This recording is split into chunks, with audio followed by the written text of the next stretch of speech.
working from home, so I am joined by my daughter Mia, and if you hear Sesame Street in the background, that's why. So I am excited to be working with the Ohio Practitioners Network for Fathers and Families, who will be presenting this training for the next 3 days. Most of you have probably heard me speaking about the statewide system improvement program's desire to provide training on this topic, and we've been working with OPNFF to put it together. And so I hope you are able to get out of it what you have requested and what you need. And we look forward to this being a springboard and to us working with you all on this type of work in the future. So please ask questions, participate as much as possible, share the information with your teams afterwards. And we look forward to continuing to work with you at the Supreme Court of Ohio. Excellent. Thank you, LaTanya. Good morning, everyone. My name is Calvin Williams. I'm with the Ohio Practitioners Network for Fathers and Families. And I'm joined by two of my colleagues from the network who will introduce themselves here in a second. By way of introduction, I've been a fatherhood practitioner for over 20 years. Meaning I've been involved in program design, management, policy work, being involved in the research and development of the practice of being fatherhood practitioners. I'm also the convener for the Fatherhood Collaborative of Hamilton County, which is a countywide initiative to create conversation, consciousness, and action on the needs and aspirations of fathers and their value to healthy children and families. So the past couple decades, I've been steeped in fatherhood, both personally and professionally. I have a son who's 26 years old. And as those of us in the fatherhood field who were raising children, as we progressed in this work, we like to say our kids got fathered to death. Because that's all we thought about, did, and we felt for them sometimes. But no, I've just been in. This work is my life, and I'm grateful to do it, and really glad to bring what we can to the Family Drug Treatment Court program with regards to fathers and paternal relatives, and ultimately the outcomes for children and families in your care. All right, so I'll turn it over to Steve Kilpack, who will introduce himself. Thank you, Calvin. So I'm Steve Kilpack, and Calvin and I launched OPNFF, about 25 years ago or so? No, maybe 20, a little over 20, at a Cuban restaurant in Atlanta at a National Fatherhood Conference. And being involved with OPNFF is really the best part of my my work. I'm based up in Cleveland. Also been a fatherhood practitioner back into the early 90s when the field was first launching. Involved in direct services, but in the past few years I've been much more involved in policy, worked with the State Office of Child Support and legislature on making child support policy more father-friendly, done a lot of work with Department of Health, trying to make home visiting policy more father-friendly. I'm still lucky enough to have my two kids at home with me. I have a 17-year-old daughter and an 11-year-old boy. And one of the best things about working with fatherhood practitioners is that we can always say, hey, I'm not going to come to that meeting. I got to do something with my son or my daughter, and everybody understands. So we're a very family-friendly group. And I'm doing more of the tech background here today. If you have any questions or problems with your setup, you can just send me a message through the chat, or I'll also put my text in here, and you can text me if you have any issues. Okay. Harold? Good morning, everyone. Excited to be here with you all this morning. I am the current president of the Ohio Practitioner Network for Fathers and Families. I tell people I was voluntold to I wasn't I was volunteered to be the next president. A little bit about me. I'm located in Cincinnati, Ohio. My day job, I work for Talbot House. I've also been involved in fatherhood for over 15 years. I run a pretty successful fatherhood program here in Hamilton County called the Fatherhood Project.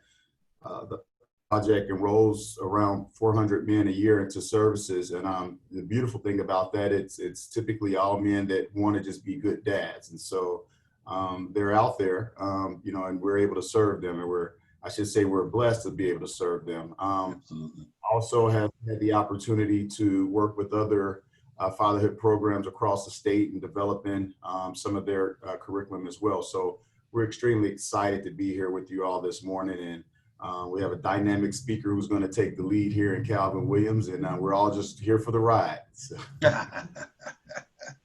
Yes. Yeah, Harold will be co-facilitating with me. So I really appreciate Harold's presence. So yeah, we're gonna kick off here this morning. We're going to go from 9 to noon. Around 11:20, 11:25, we will move into the activity phase of this training, and then we'll continue Monday and Tuesday from 9 to noon as well. So let's get going. I'm gonna mute my video here and get rid of that. Okay. All right. Let's see here, Steve. I'm not advancing slides, so I'm going to stop sharing and reacquire my screen.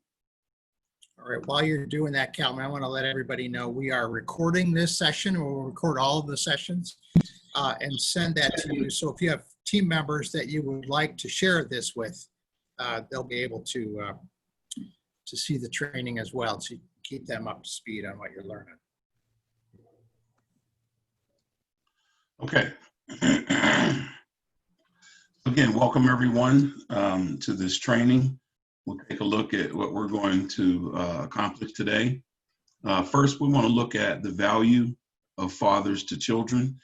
You know, as you heard from Steve, Harold, and myself, you know, the fatherhood field is well over 25, 30 years old, kind of officially, though early researchers thinking about fathers started doing their work in the 70s.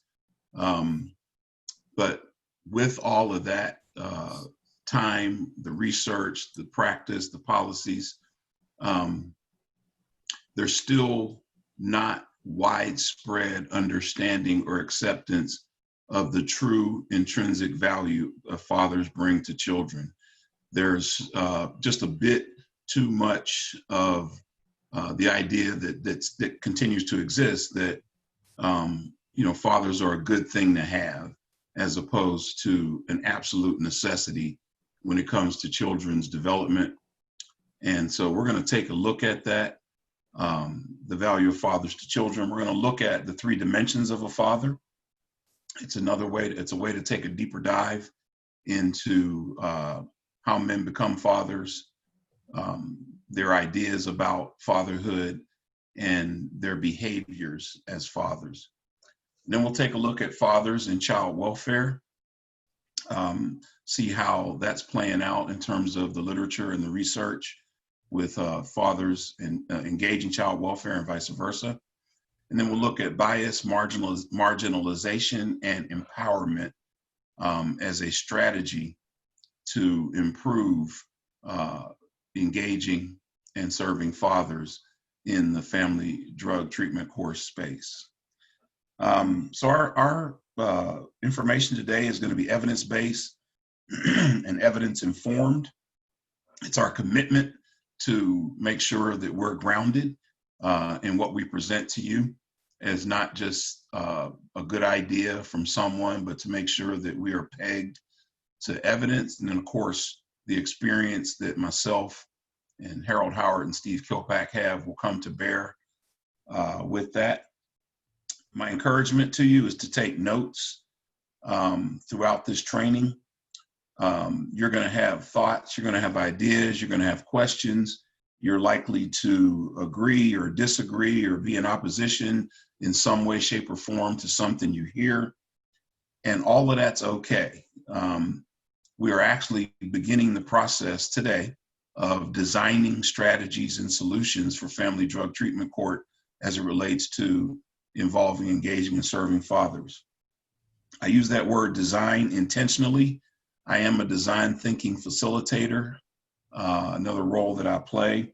And we are going to use some concepts of design on Monday and Tuesday to develop innovative strategies and ideas. So today is foundational. So there's no, just suspend any self-judgment, self-criticism, doubt, being right, being wrong. In the world of design, we need all of that. It's less important that somebody agrees or disagrees. It's more important why, because that why helps feed the process of designing strategies and solutions. So I encourage you to follow your brain as it delivers thoughts, information, ideas, questions, concerns, disagreements, etc. If you're, speaking of that design work, obviously it's team-based, but if you're here without your team, rest assured that the Ohio Practitioners Network for Fathers and Families and the persons of myself, Harold and Steve, will be there to support you in the technical assistance phase of this work we're doing with the statewide system improvement project. So we are with you. Encourage you to join us in this, I like to call it a sandbox today. So we're in the sandbox. Nothing bad can happen.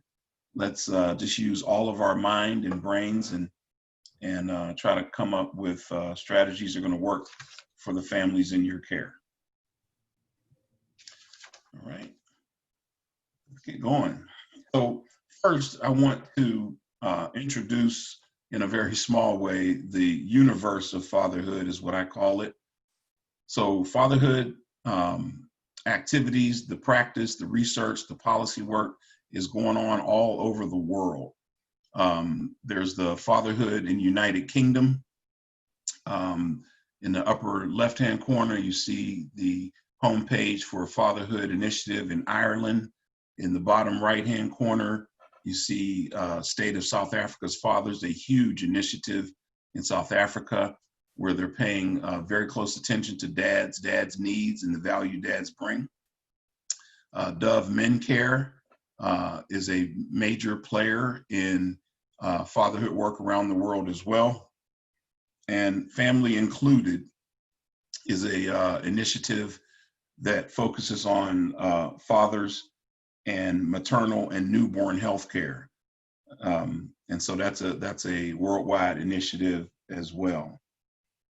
So just to introduce you to the fact that, and some of you may not have known this, is that this work, this thinking and practice, research, and providing services and supports to fathers is happening worldwide as more societies begin to understand the value that fathers bring to children and families, and understand that fathers do need social supports. They also need supports from the community to help them fulfill the roles that they intend to play in their children's lives. So there is a universe of fatherhood. I've just talked about just a handful, but just wanted to introduce you to that fact. Now, in the United States, as you heard from Steve, Harold, and myself, the fatherhood field has been going on for quite a while. And so there are initiatives all around the country. There's hardly any state that does not have several fatherhood initiatives and programs. And this is due to investment in fatherhood research and practice over the last 20 years from private foundations, higher education, the research community, and then since 2000, collaborating with the federal government in a way that led to the Healthy Marriage and Responsible Fatherhood demonstration projects and grants.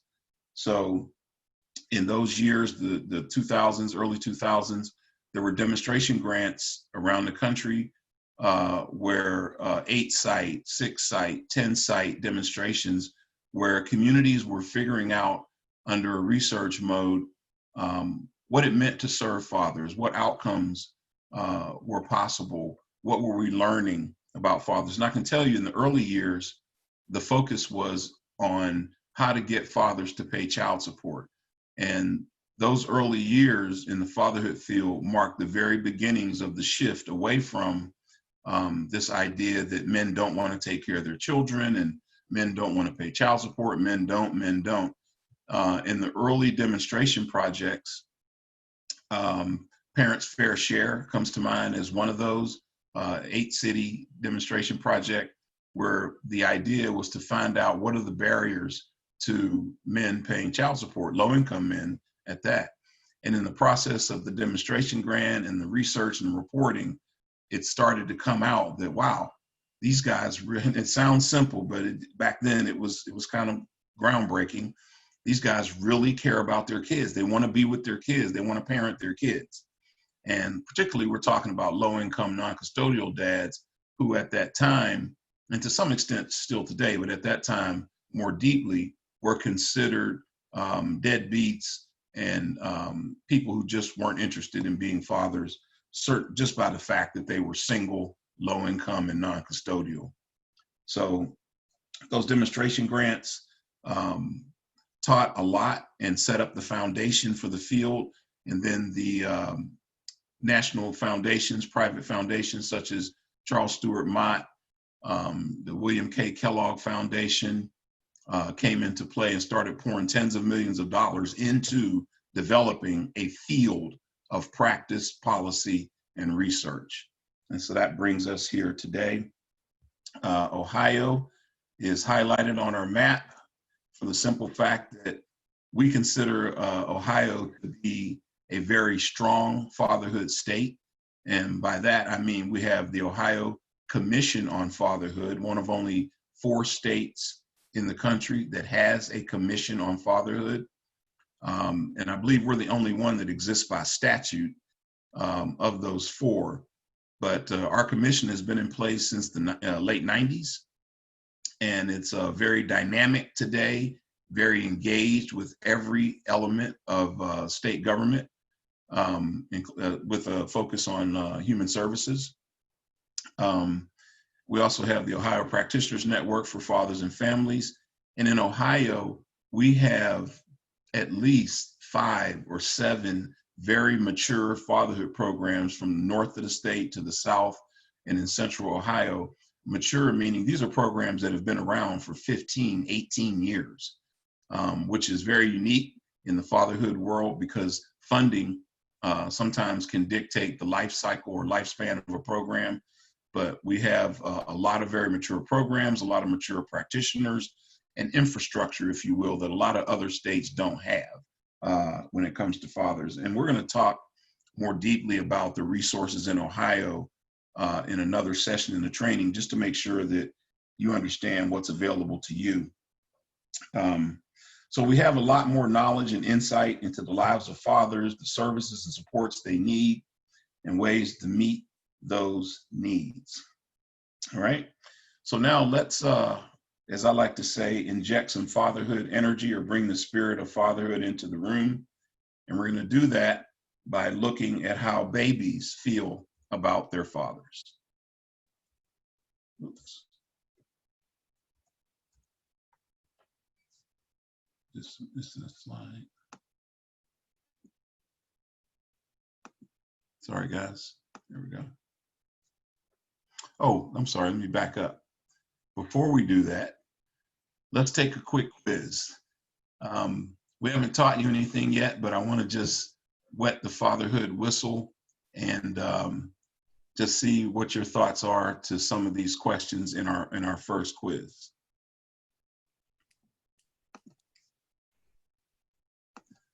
Okay, so I'll ask you just to use the chat feature to make your answer selections. And we'll kind of see which way the group is trending on the answer before we reveal the correct answer. So if you're ready, we'll head on to question number 1 in our quiz.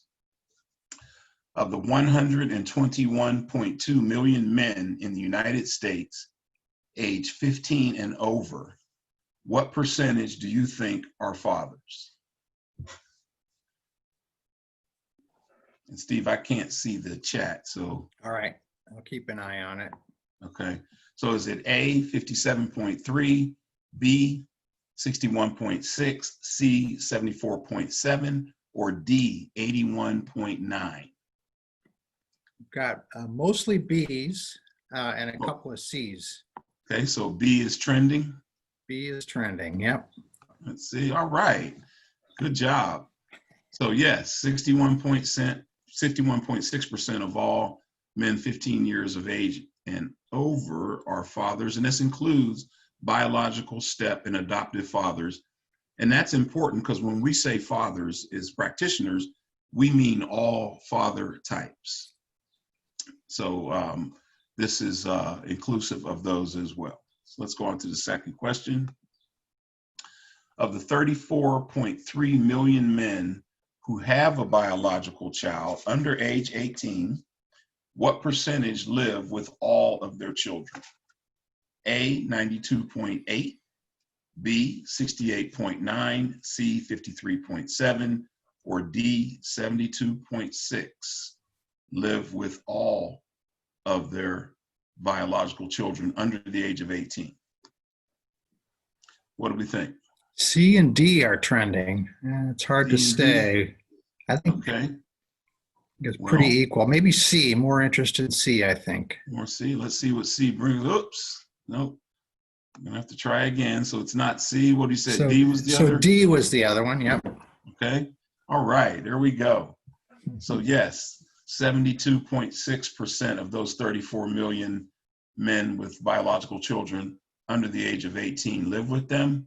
7.2% live with some, and 20.2% live with none of their biological children under the age of 18. Let's go on to the next question. In 2007, 12.5% of all single-parent households were headed by fathers. What is the percentage as of 2017? 19%, 34%, 16%, or 23%?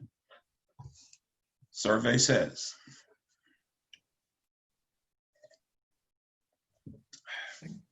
B is trending, followed by A. Okay. A lot of people think it's 34%. Let's see what we got.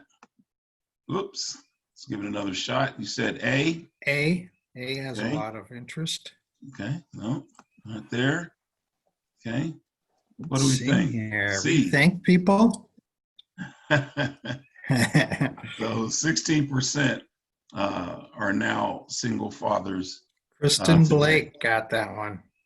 Who did? Kristen Blake, it looks like, was Oh, there. wow. Let's give her a round of silent applause. Okay. He's All from right. Lucas County. I just want to say that's where I'm from. Oh. Okay. All right. Next question. The national survey samples show that 80% of fathers report being involved in their children's lives. What percentage of those fathers believe that they are doing a very good job as parents? Of those 80%, what percentage believe they're doing a very good job? 70, 50, 40, or more than 60%? Wow, D seems to, well, no, we're all over the place on this one, but D seems to be trending. Okay, let's see if D is the right answer. Oops, Yeah. go back. There were some C's and some A's. Okay. C, no. No, I guess we're stuck with B. There you go. So just Wow. over 50%, which is a problem when you think Yep. about that, right? So for many fathers, the acceptance of new familial and relationship roles may include a variety of difficult transitions and responsibilities that hinder their ability to see themselves as doing a very good job. It is a pretty consistent issue with men with regards to their confidence in themselves as fathers. And that in part, that's because the community really doesn't, and I've been saying this for a long time, the communities really don't look, feel, sound, and smell like they value dads. So fathers aren't used to seeing or hearing images of men really fathering well, especially in low-income communities where the stressors of poverty can make a man even feel more disconnected from his value as a father and less competent as well. So that's a challenge where, men, most men are with their children, but most men struggle with their confidence as a father. All right. A study found that resident fathers, whoops, wait a minute. I don't think I want to go there. Nope, I want to go there. All right, that's the end of that quiz. We're going to go back to our main presentation. Okay. So just some quick facts to get your mind open. You're going to get a lot of information and a lot of facts today that you may or may not have been privy to. But we do want to open up minds to the value of fathers in children's lives. Let me go back here, current slide. Okay. So now we're going to take a look at the values of fathers to children. How do children benefit from dads being involved in their lives? And to get us started, we're going to look at a quick video of how babies feel about the fathers in their lives. I am back home. Dada is back home. Dada is back home.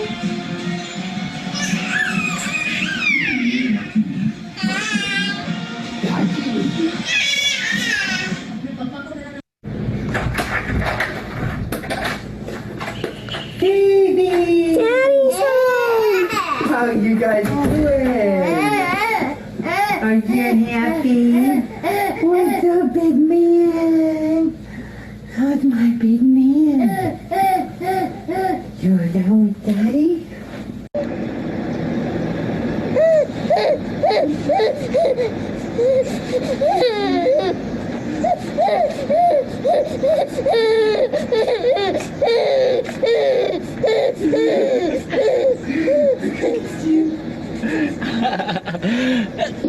Come say hi. Hey. You turn right. You turn right. Come here. Hey. Oh, good boy. Oh. What did she say?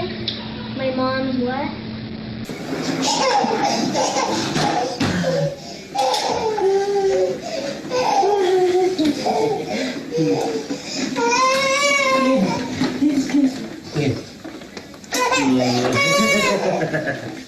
Okay, go over there then. Go over there.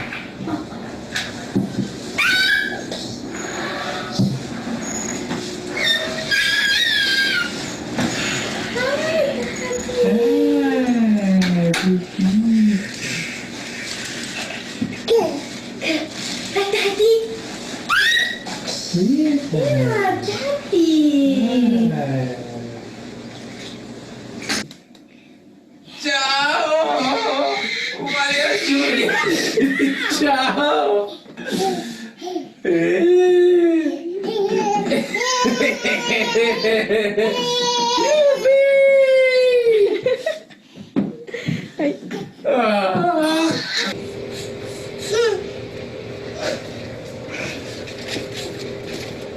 It's Dada!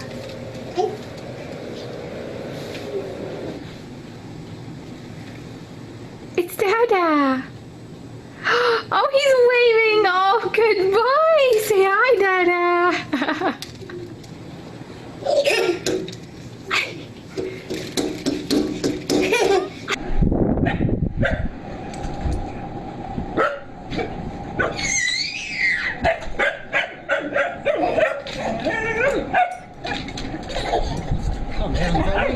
Who's that? Hello? Who's calling? Oh, thank you, Annie. Who is that? It's Daddy. Oh, she's waving. Hi. Hey. I have a finger. Did you hear Dada?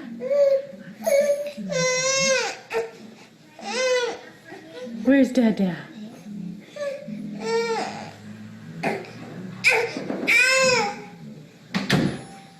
Oh, hey, buddy. Hi. Oh, hi. That was my little man. Where's Dada? Hi, Boo. Speed crawler. Oh, my goodness. Oh, where's Dada?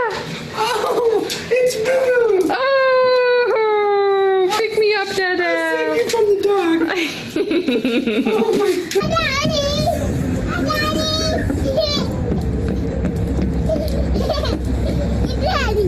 It's Daddy, I know.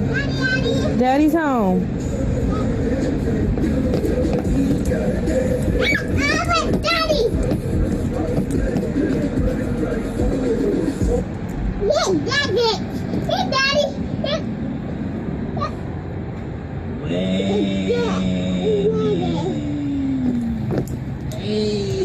Turn up, pal girl.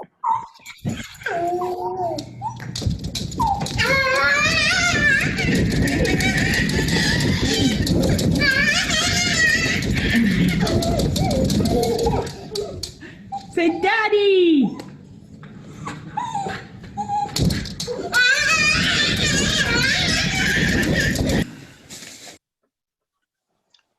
All right. Well, if there's anybody who's not smiling, I don't know what to tell you. So The chat was full of appreciation and love for that, Calvin. no problem. That's, and it's one of the veteran fatherhood researchers, Kyle Pruitt, in his book, Father Need, which was one of the early seminal books in terms of fatherhood research. He points out that infants as young as just a month or two old can definitely distinguish between mother and father's touch and style of parenting. And that, as you saw in the video, fathers mean excitement to children. Their heartbeats go up when they see dad, they get more energy. And so kids definitely have a connection to their fathers that is in no way, shape, or form better than mom's, but unique. And as we'll see later on in this training, both children and fathers really, really need each other for this connection to go well. All right, let's move on and again, look at some data on the value of fathers to children.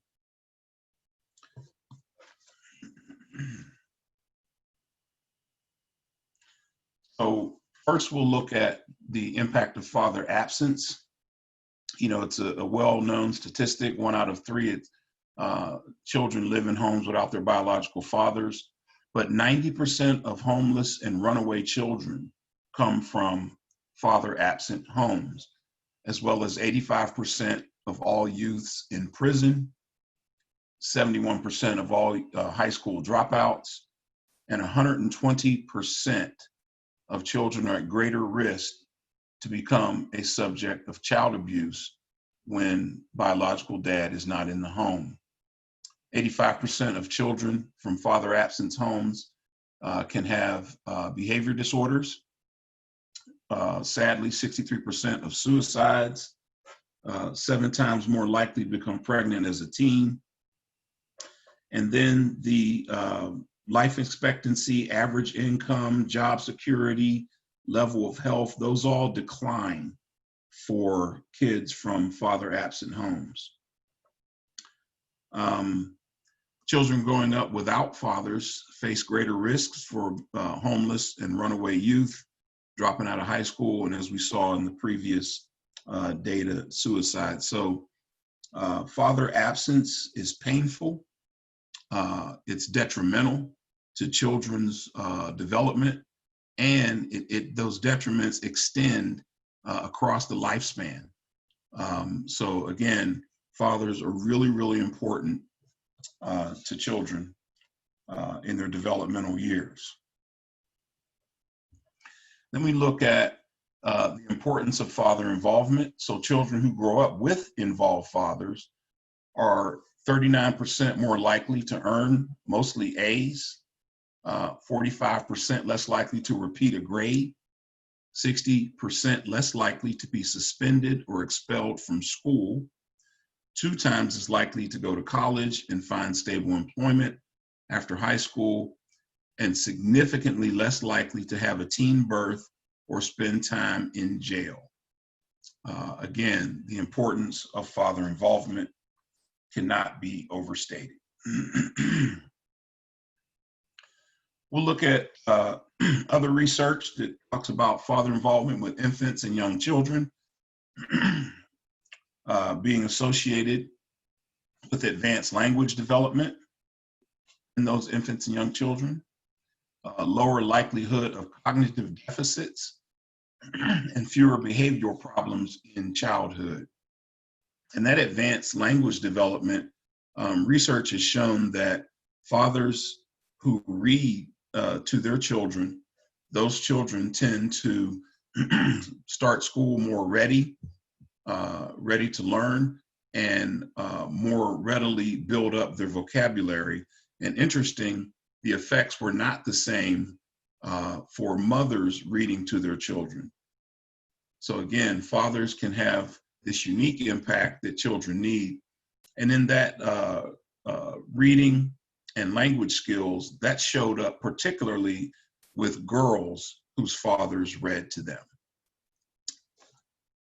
For school-age children, father involvement has been associated with increased levels of academic achievement, more positive school attitudes, literacy development, academic confidence, and higher levels of emotion regulation and math and reading skills. So again, the presence of fathers confers significant benefits on children, both infants, young children, and school-age children. So now we'll look at non-resident fathers and their children's well-being being tied less to the father's general behaviors like spending time or money, and more to being involved in activities that nurture the father-child relationship. And this is some recent research that I think is really important for the fathers that are non-resident fathers, particularly low-income fathers who stress about not having the money to be the fathers that they want to be, or the fathers they think others want them to be, to let them know that when they're involved in their children's activities, by the time their children are adolescents, that involvement can turn into lower internalizing problems, especially with daughters, higher self-esteem, fewer depressive symptoms, less violent behavior, better grades, and less substance use. So I want to make sure I'm clear. 2 sets of facts. Non-resident fathers, their child well-being tied more to the involvement in their activities than what's termed here general fathering behaviors, such as spending time or money.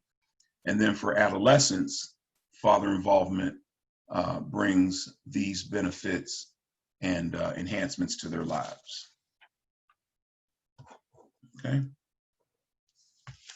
I'm going to just pause for just a second and check in with the group around this information, is any of this information new? Is this information that you knew intuitively, but maybe not from a research standpoint? Or how are people reacting to this information about the value of fathers?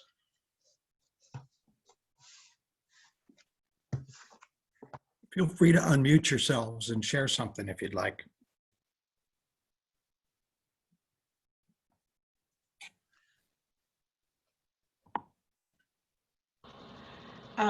I'll speak.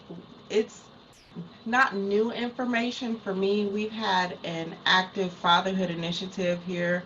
I'm from Coshocton, Ohio, and it's been active since 2004, I believe. And these are regular pieces of information that we disseminate through our community, just to make sure that people understand the value of supporting active fathers. And especially where we are, there are quite a few broken homes, and there are other ideals of what a father is. And some of the work we do, we hear a lot of, I don't want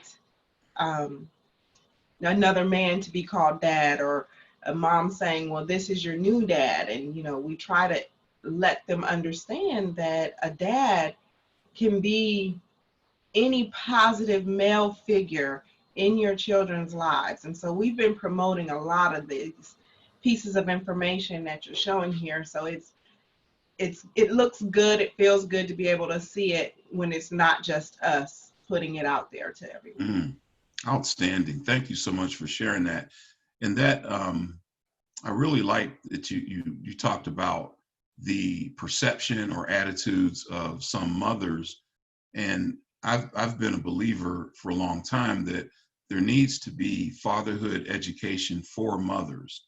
I think girls in our society get skewed ideas about what a father is, should be, etc.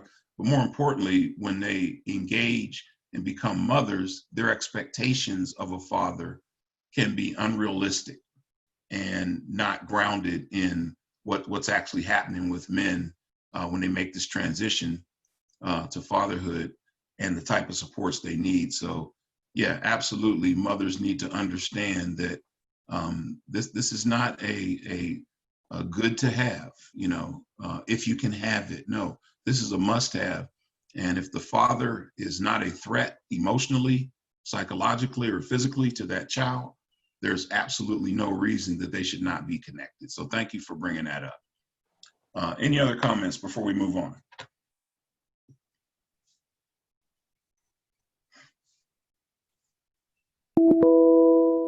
Okay.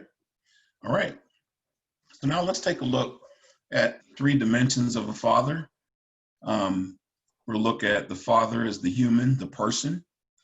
Then fatherhood being the conception or ideas about the role. And then fathering, which is parenting and behaviors. And, there's different schools of thought on this. This is something I developed as a way to get people to kind of disaggregate what fathers and fatherhood is, so you can take a look at which aspects might the setting you're in this case, the family drug treatment court setting, are more prevalent, which aspects might you need to pay more attention to. And then there's the question of, do all 3 of these need to be in alignment as they are on the screen now, or does one carry more weight than the other?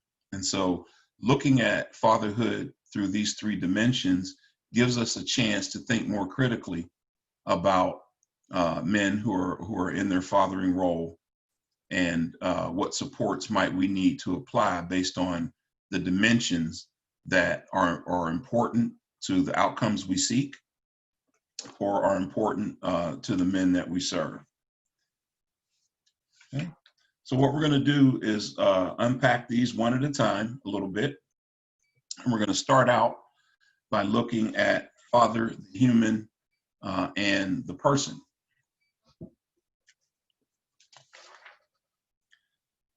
So when we think about the individual human being, the person who is likely to become a father, we want to think about their development in a micro sense. When babies are born, you can see the types of life circumstances, situations, developmental areas that are really important at that time. Culture, adverse childhood experiences. We now know more about the zip code you're born in and what that can say about life expectancy and health throughout your life. The same thing with the environment.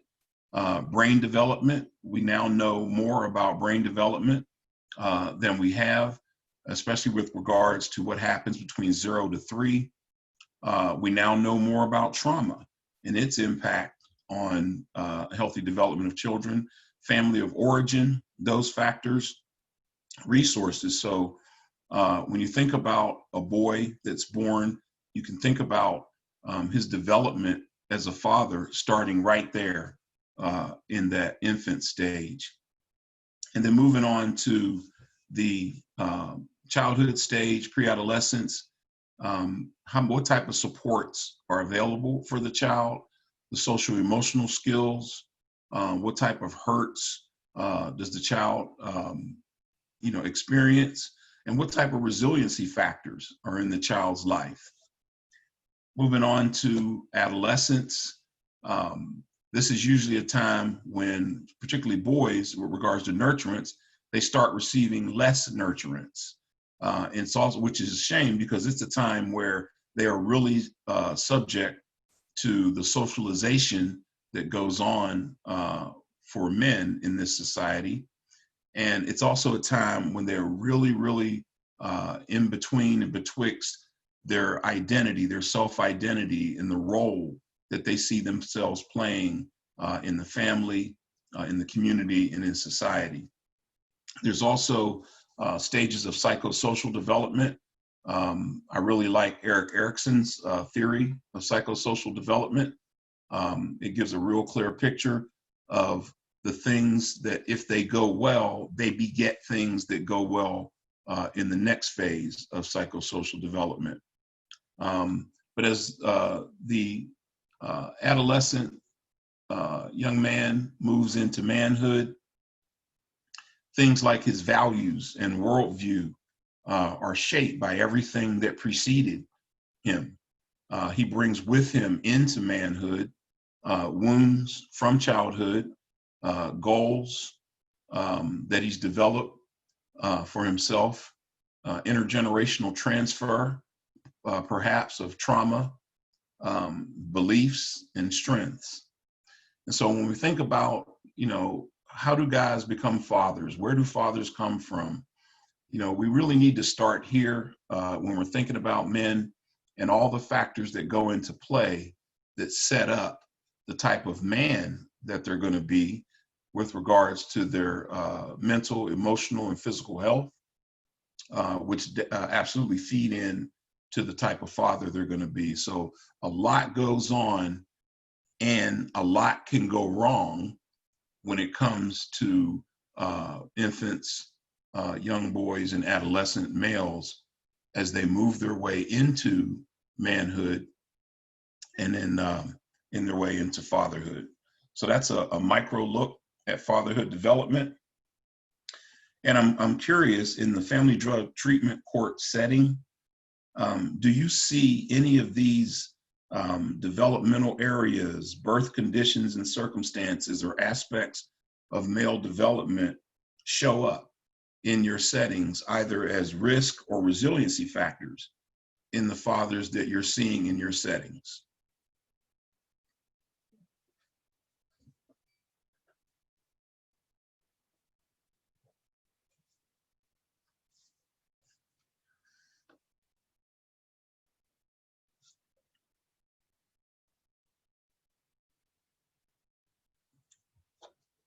Do you have any responses, Steve?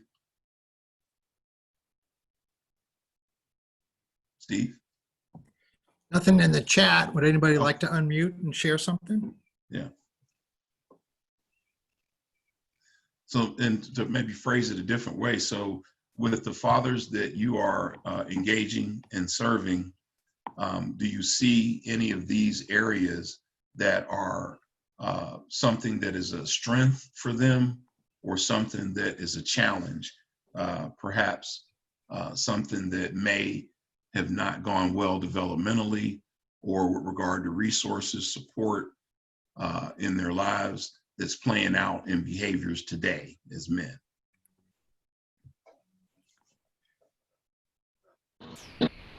Kayla mentions past trauma. Go ahead, sorry.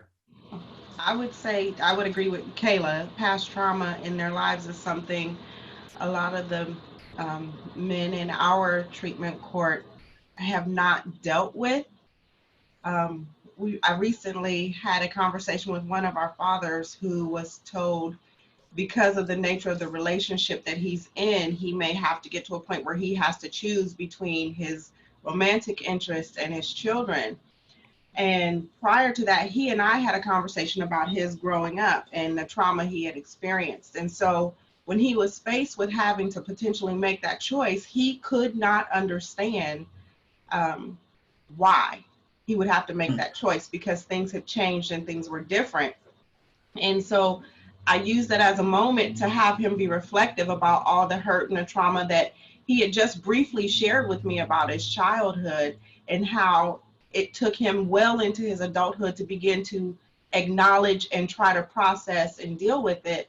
And I said, just like no one forced you to make those changes or get over it, you have to allow your children to have this time. So I think with him not really taking the opportunity to examine what he went through and process those things and talk about them through different counseling, he was not able to see where he was now putting that same sort of trauma on his children. And so I just think that the men for our program have a lot of unacknowledged trauma that they're not dealing with, and they don't tend to see how they are now inflicting trauma on their children with their choices and their behaviors. Mm-hmm. Very well put. And I would add that, you know, where is the time, when is the time, and where is the space for men to actually deal with that? You know, in our programs, in our communities, in our agencies, are we set up for men to be able to visit what things from the past that might be impacting them now as young men or as older adult men? So absolutely, it's what, and that's the main point we want to make here, is that, you know, by the time a man becomes a father, all these things have been at play. So, any other comments or thoughts? Yeah, Calvin, let me share a couple of things in the chat. Amy Carlson suggested that because of the substance use disorder, there are usually ACEs, adult childhood experiences at play, and there are positive resilience to these situations. And then Holly mentioned family culture, that a lot of the fathers didn't have fathers themselves. And certainly that's something that fatherhood programs have experienced and target dads that didn't have fathers and need the support to get over that insecurity and learn how to father without that role model in their lives. Excellent. I appreciate those inputs. Yeah. And again, the bottom line is, by the time men get to be fathers, there's a whole lot that has happened. And the programs and organizations that serve men and fathers would do well to consider that and think about that as it relates to how they're going to engage fathers in the services they're going to provide. That was the macro view. Now we'll look at, the micro view. Now we'll look at the macro. And this is really where things that are largely, if not completely, out of fathers' control, but yet impact them implicitly. So things that are really relegated by this federal, state, local legislation and policies, things around how taxes are levied, housing, education, criminal justice, trade policies, human service policies, healthcare, labor and employment, All these things are a part of the macro world of fatherhood development. And obviously, when it comes to low income, poor, working class family, men and families, they are literally at the mercy of these type of policies and legislations in these areas and more. But they all impact the type of fathers that they're becoming, the type of fathers that they're able to be. David Lamb, again, another early fatherhood researcher, Michael Schwab and his wife the fatherhood researchers themselves have talked about how, culture impacts fathers implicitly, but current political, economic, and social forces impact fathers explicitly. And so the idea that in this whole milieu here, that no matter what happens in these areas, that fathers just father on is a little bit misguided. Now, internally to men, and what we've seen through decades of practice, and it just keeps us so inspired, is that regardless of what's going on in the environment, in the culture, in society, fathers want to be a dad, and they're going to step into that with everything they've got. And that's the thing that keeps us inspired and keeps us thinking about ways to better serve and support men towards the goals that they have as fathers. So when you look at some of these areas, you think about what happens with boys around education. Boys are more likely than girls to be suspended or expelled from school. In the criminal justice system, mass incarceration has visited a host of trauma on individuals, families, neighborhoods, poverty. We all know the deleterious effects of poverty, including on brain development. Economic policies are determining what type of work is going to be available, healthcare costs, lack of affordable options for healthcare. Globalization itself changes markets, changes the jobs that are going to be available. Housing for men, single men, non-custodial fathers, extremely difficult. So you see that all these policies, the policies that are behind these areas, have an explicit impact on men as they father. So now we'll look at socialization for conforming to traditional masculine ideologies and what that can mean to men. And we're gonna break this apart here in a second. But there is a socialization process. There are processes and there are masculinities. There's not just one masculine ideology, but there is a general consensus around what socialization towards what's called traditional masculinity, or some people call it toxic masculinity, can do to men. So one, it can limit male psychological development. It constrains their behavior in terms of not being fully who they are in every moment. Can result in gender role strain and gender role conflict. Negatively influences mental health and physical health as well. So it's been just recently, over the past 30 or 40 years, that psychological research and practice began looking at men as gendered human beings instead of just as a reference for all behavior. In the early days of the field of psychology, men were just simply the norm, the reference for all behavior, but weren't looked at for their gender and what impacts that has.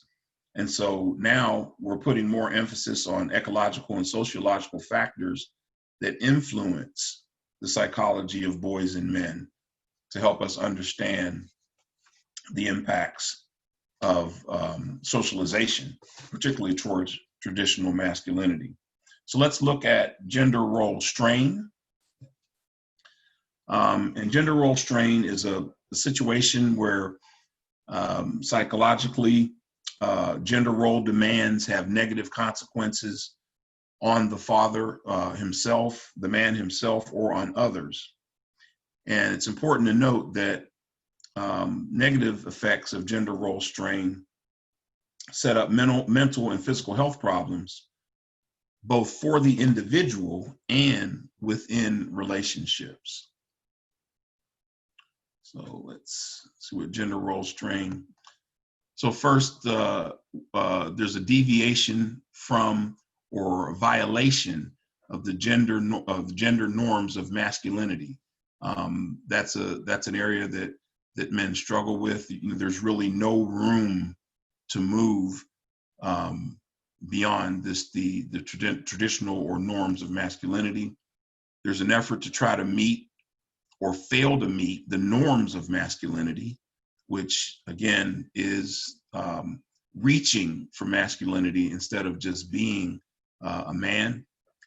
And then there's discrepancies between the real and ideal self, concepts based on gender role stereotypes. So again, trying to live up to those stereotypes. There are men who understand that, wow, this isn't really who I am, but I'm compelled to behave and organize myself in a certain way to meet the norm. And here's where it's really challenging for men when gender role strain includes personally devaluing, restricting, or violating themselves, right? So doing harm to themselves as a part of trying to match up with traditional masculinity. Then experiencing personal devaluations, restrictions, or violations from other men. Men policing other men to keep them in line with the quote unquote norm or traditional masculine ideal. And then there's men who then in turn personally devalue, restrict, or violate others based on gender role stereotypes. So on the right side of the diagram, you know, it's just devaluations, restrictions, violations that men are working through, dealing with, doing to themselves, to others, as they strain to fit into the traditional masculine box. Let's look at gender role conflict. So success, power, and competition, disproportionate emphasis on achievement, control, and power. That's in conflict with who men are as human beings. Restrictive emotionality and discomfort, expressing and experiencing vulnerable emotions, again, in conflict with who we are when we're born, being able to feel and express all emotions. Restrictive, affectionate behavior between men, discomfort, expressing care and affectionate touching of other men. And then conflict between work and family relations. So this is in conflict.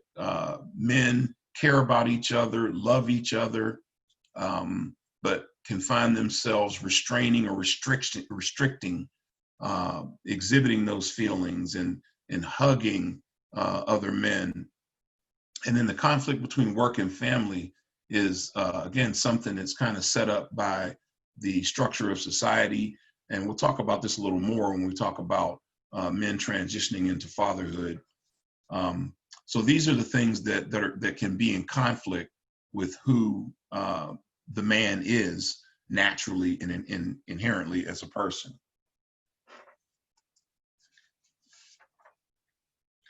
Then we'll look at masculine ideology.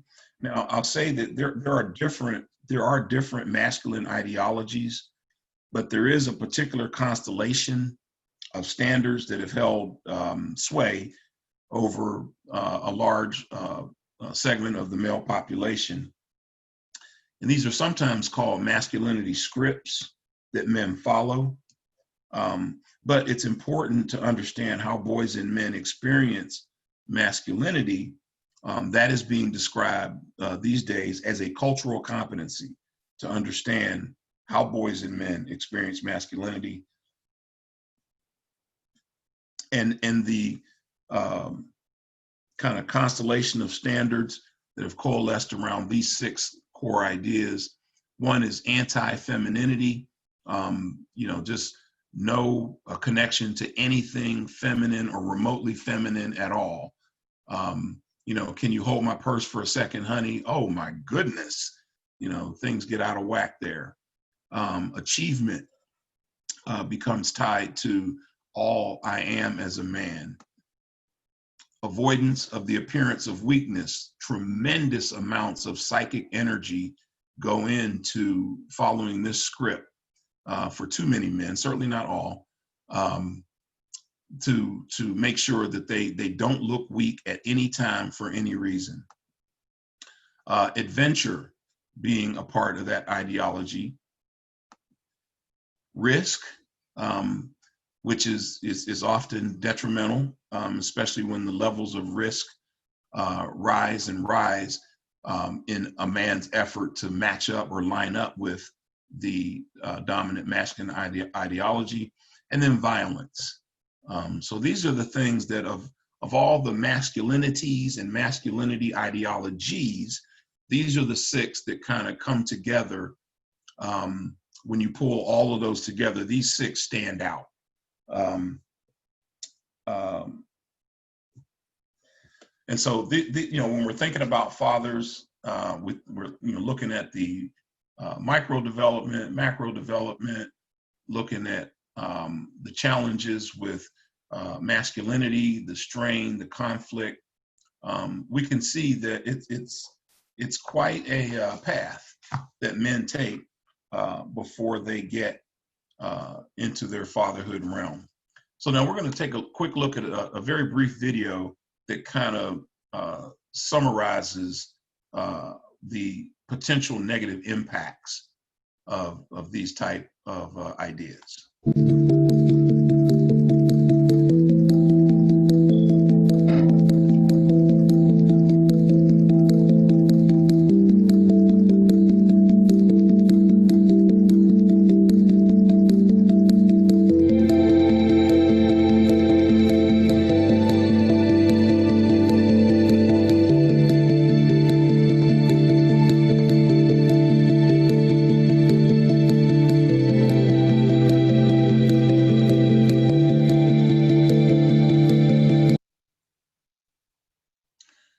So I think this really is just a beautiful little 50-second video that Remaking Manhood did a really good job on. And, I draw your attention to the second stage of this process where, and we see this in community, I'm sure you all do too, as early as 4 years old, boys are shamed into hiding their emotions. Instinctively, parents, men and women, but men really take this to heart. Around 3, 4, 5 years old, we got to toughen the guy up. We got to get this guy ready for manhood. And the first thing we do is make sure he's not expressing feelings. Okay, which obviously is constrictive because as a human being, and who recently, is a couple years ago, was able to express everything that they felt. Which sets up a lot of pressure, which can result in the things that you see at the top of the screen, which, by the time men are approaching or reach middle age, can have some really serious impacts on their mortality, their well-being, their physical and mental health.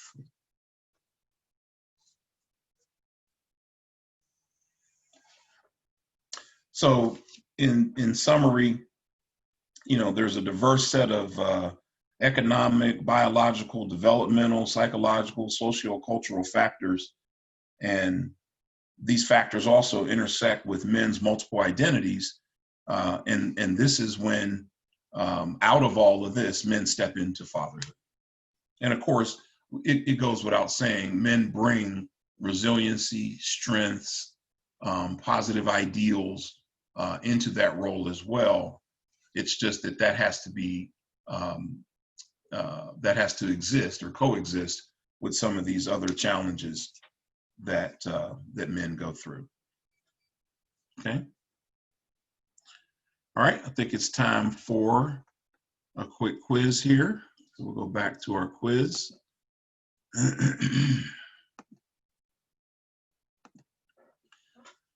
And these first two questions are not on information that we have presented on, but we use the quiz as a way to introduce this information that's really critical. So one study found that resident fathers had a blank percentage increase in depressive symptoms in the first 5 years of fatherhood. So what percentage of fathers do you think had an increase in depressive symptoms in those first 5 years of fatherhood?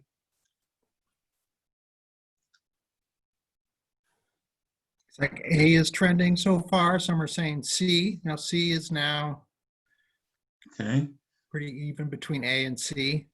okay. Take a look at A, no. C, no. I'm gonna guess B. There's a B. There's a B. Diane got B. Yeah. Diane got the B. All right, so 68%, which is incredible. An incredible number. We don't know enough about fathers and depression, but we're rapidly learning. And why it's important is because if the father's depressed, he's going to exhibit poorer parenting behaviors, have a lower likelihood of child engagement, and a greater likelihood of parenting stress and child neglect. And so this is a really critical issue with men that we're just now starting to really uncover and really pay attention to. Okay, so how about in the postpartum period, immediately and shortly after birth, what percentage of fathers do you think reported depressive symptoms? And you see the 4 ranges there, A, B, C, or D.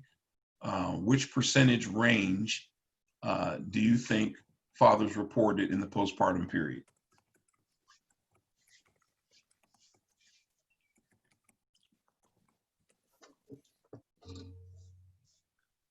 B and C. C seems to be trending. Okay. Give people a chance to get it right. Let's see. Okay, well, my hyperlinks aren't working for this question, but the answer is D. It's 8.4% to 25.1%. So again, that's postpartum.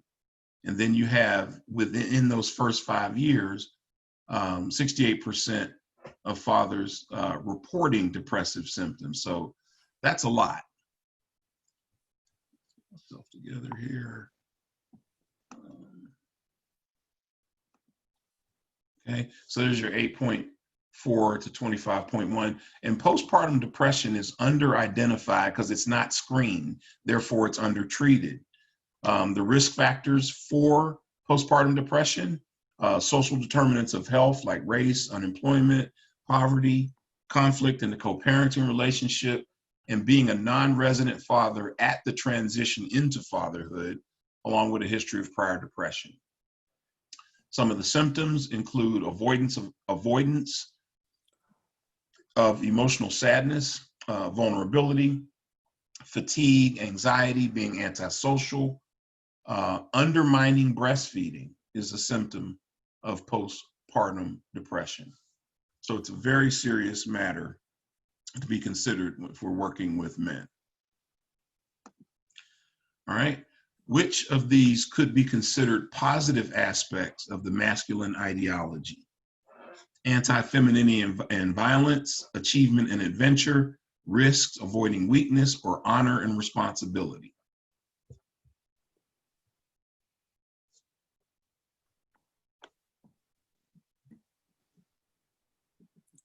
Any thoughts about this one? There's a D. D. Okay. A couple of D's and a B. Okay. Try B. Yep. Adventure and that's achievement. it. Yeah. So in that masculine ideology, these two can be enriching aspects, especially when they're undertaken without any resulting harm to self or others. And I think they're in that ideology, in that graphic there, because sometimes men, in their effort to achieve adventure, and to achieve things, they can be create harm to themselves or other people that they care about. All right, so which of the following represents gender role conflict? And I'll give you a second to take a look at that. Which represents gender role conflict?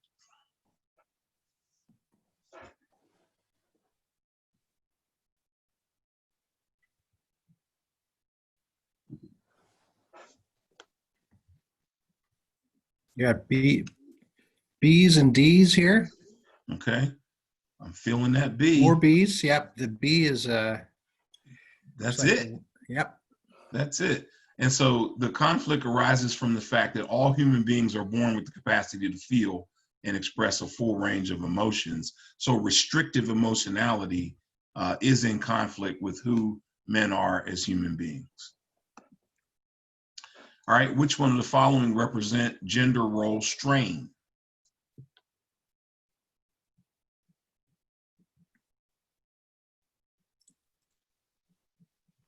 Got a C. Couple of C's that seems to be trending. Okay. Yep. And POW, that's correct. Discrepancies between real and ideal self-concepts. So there's no one way to be masculine or to be a man. But for some men, their ideas about masculinity are a poor fit for who they really are and who their children and families need them to be. Okay. Good job, everybody.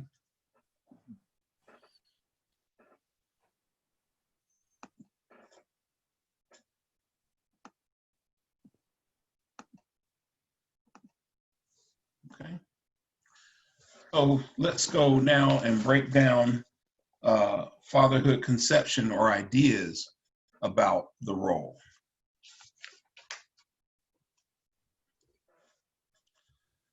So there are two perspectives in the literature, or two lenses, so to speak, of which to examine how men transition into fathers. One is one set of perspectives is the self-image transformation, triadic relationship development, and social environment influence. So this is how do men in their minds and how they see themselves move from that singular individual to becoming a person who has the responsibility to care for not only a child but the family as well.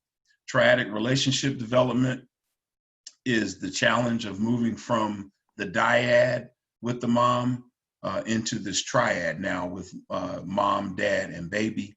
And then social environment influences. How does the environment influence this transition that men make into fatherhood? So that's one set of ideas about that. The second one has to do with more personal, and it goes back to the things we looked at in the fatherhood development micro, the things that as a person I bring into this transition that will make it more easy or more difficult. Then there's the societal expectations of a father. These can be, because there's a social dimension to fatherhood, and it can involve the shift in how men are seen, the pride and honor dimension combining with the community social expectations and ideas that can become pressure for men.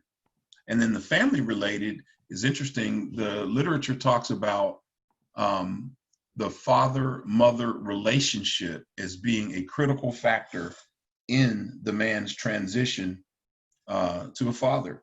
Matter of fact, it's the parental role identity, the partner's belief about fathering, and that relationship. So it's very interesting to me, and we touched on this a little earlier, that what mom thinks and believes about fathering plays a significant role in a man's successful or healthy transition into being a father.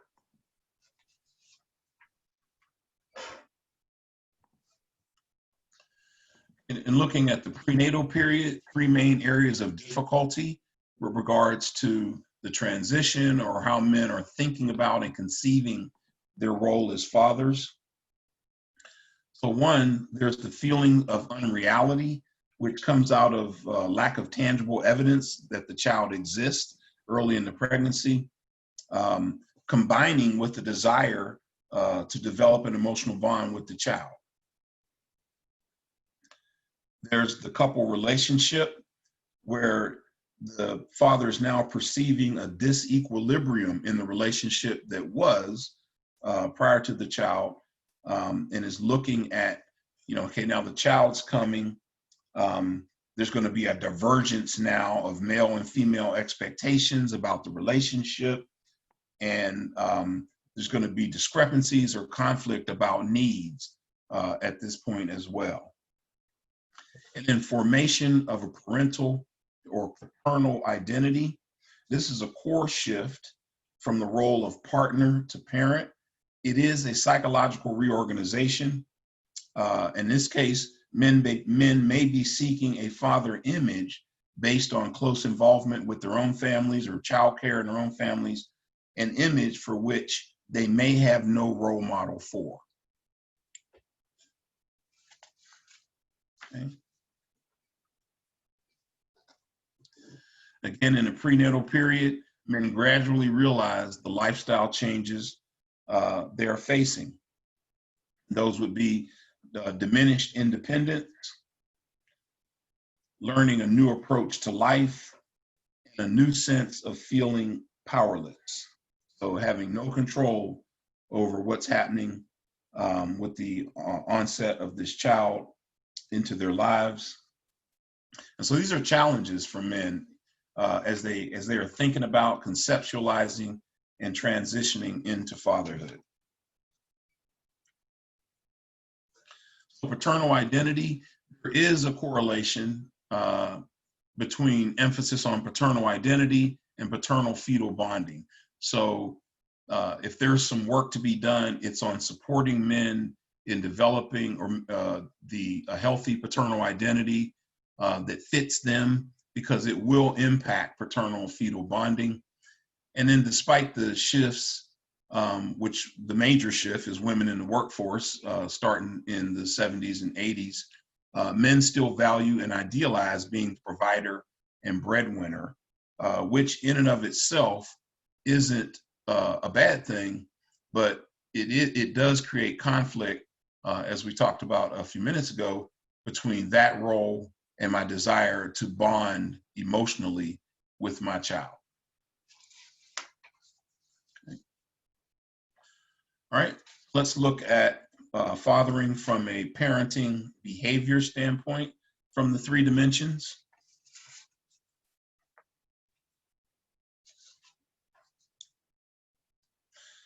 So fatherhood involves neurobiological, neurochemical, and hormonal factors that are evolutionary in nature.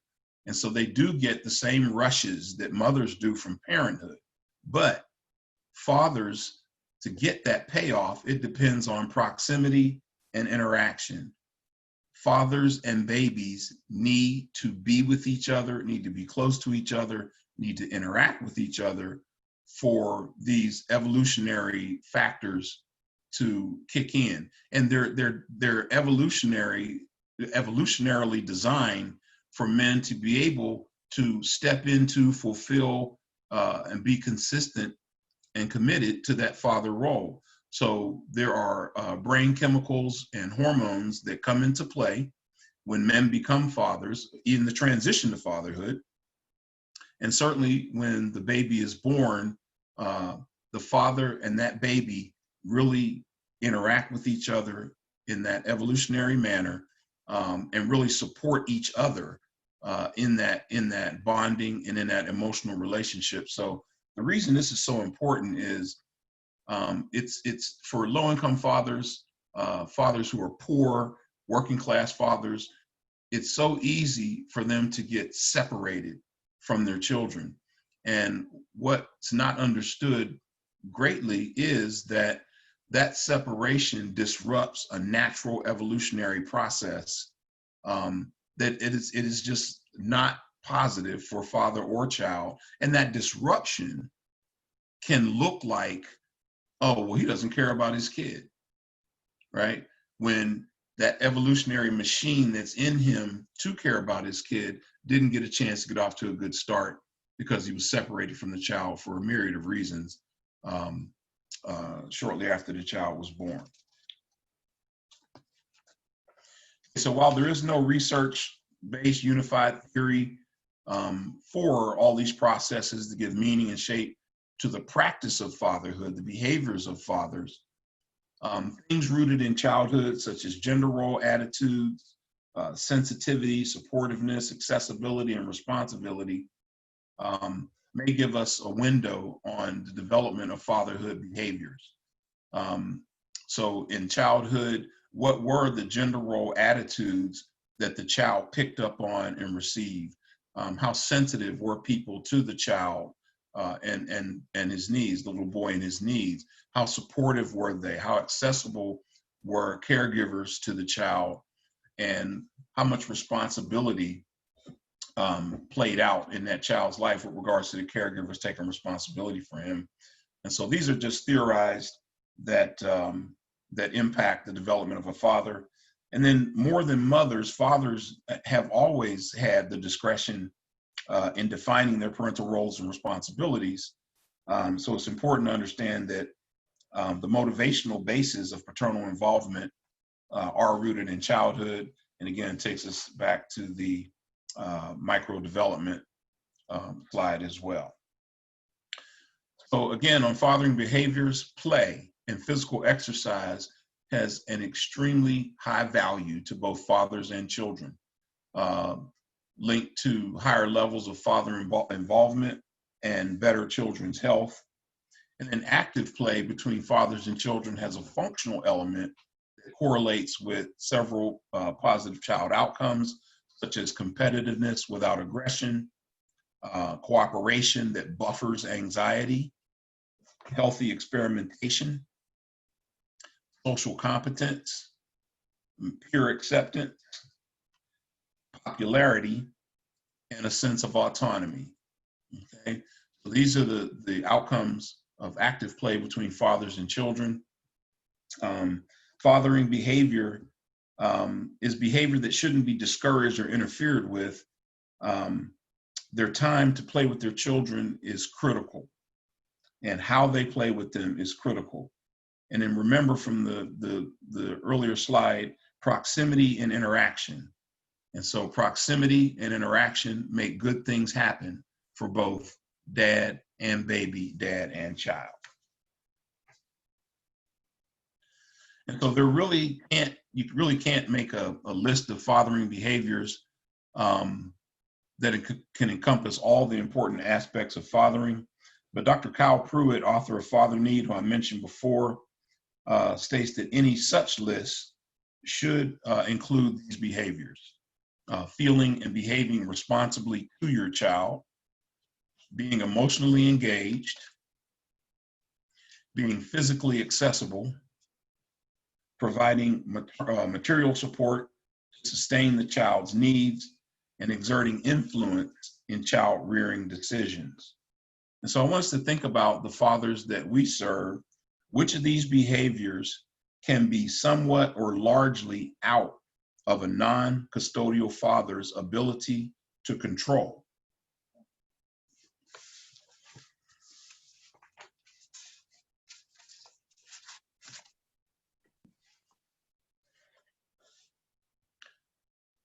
Any thoughts?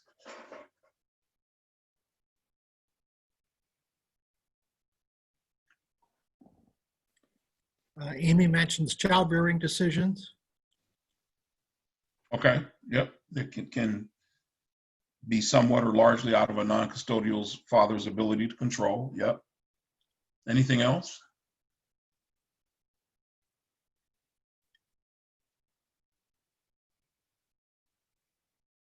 I would say being physically accessible, right? As we know, there are things that separate fathers from their children and children from their fathers. Sometimes things that a father can't see coming or is not in his realm of control, something that he can only respond to. Okay. Hey, Calvin, Pauletta has a question. She said she's noted that most of these stats are from 2011, and is there more current data? Yeah, there is. This data still has a shelf life. There is more recent data, but this is I looked for some of the best data to support the aims for this training. But this data still is within its shelf life. Fatherhood research, the research shelf life usually is about 5 to 7 years, based on how that research rolls out, gets peer reviewed and published and that type of thing. Excuse me, this is Pauletta. I asked that question a while ago and must not have hit the enter button. Okay. But it was in regards to all the stats that you were showing earlier. My response this time was all of the above, all of these characteristics that you listed here. I think if the father is not present, then most of those are beyond reach. Yeah. Thank you, Paulette. No problem. All right. So we'll kind of wrap up this section by looking at a video of fathers talking about their fathers. And I encourage you to listen out for things that they express that relate to or are examples of some of the things that we've gone over so far, as well as any other thoughts that come to you after viewing this video. My father was a child of his generation. I remember he was around, but very absent. He was around quite a bit. He worked really, really hard for everything that he had. He died when I was 6 months old. He was one of those dads that didn't express outwardly in words very much. We never had a close relationship, never did anything together specifically.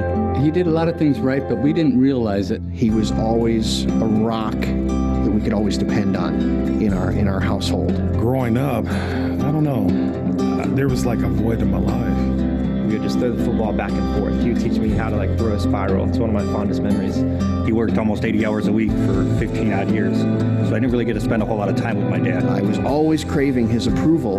Just he's not the most verbal person, and he's not the most social person, so.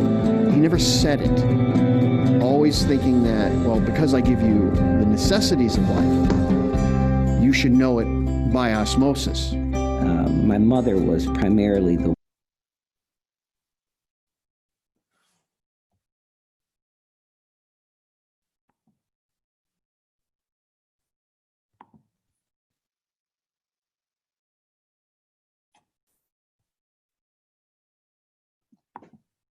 The video froze?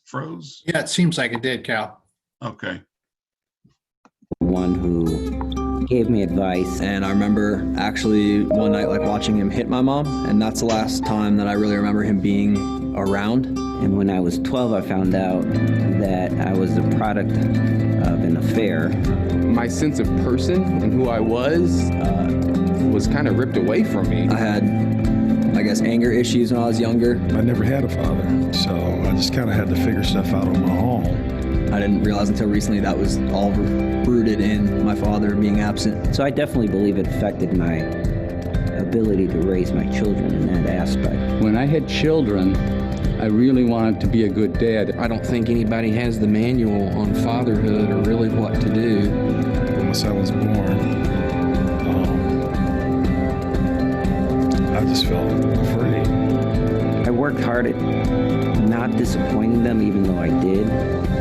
Luckily, I had a very good example to follow, but so many times we get off track and we don't follow that example. So I'm actually really excited to have kids so I can fulfill that role. We have a wonderful family where we're really involved and communicate well with each other. The strength lies in being transparent. Be there, be honest, and be the type of person you would want your son to grow up to be. It's not always being a really great provider, but it's really about spending time. When you don't feel like doing what they want to do it anyway. Be creative and give them a challenge. The biggest thing I take away is being there counts.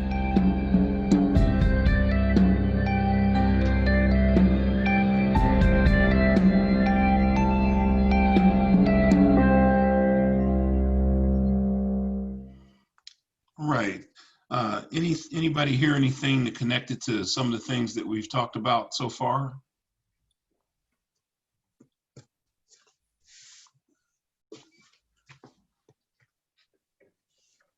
If I could share a couple of thoughts. This is Pauletta again. Okay.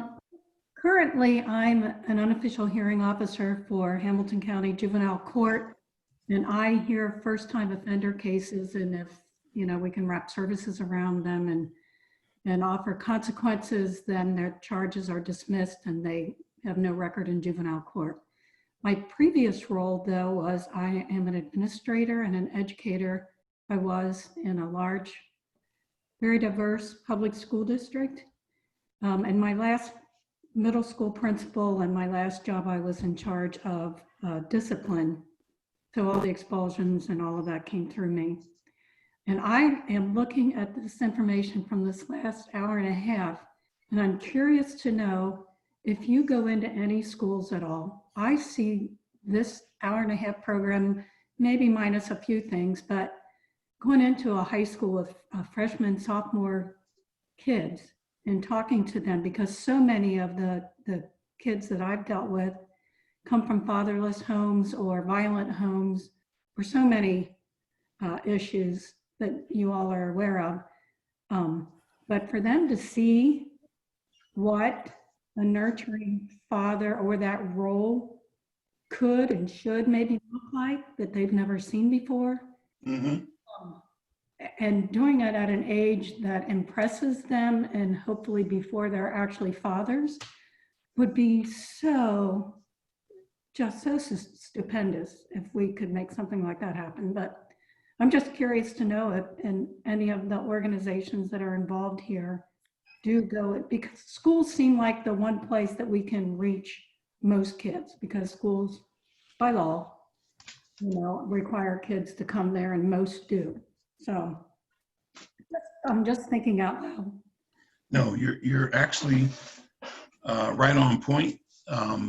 This current round of grants, Healthy Marriage and Responsible Fatherhood grants from the Administration for Children and Families, has a program that people can submit RFPs for grant funding for working with pre-fathers, pre-fatherhood work, working with boys and adolescents.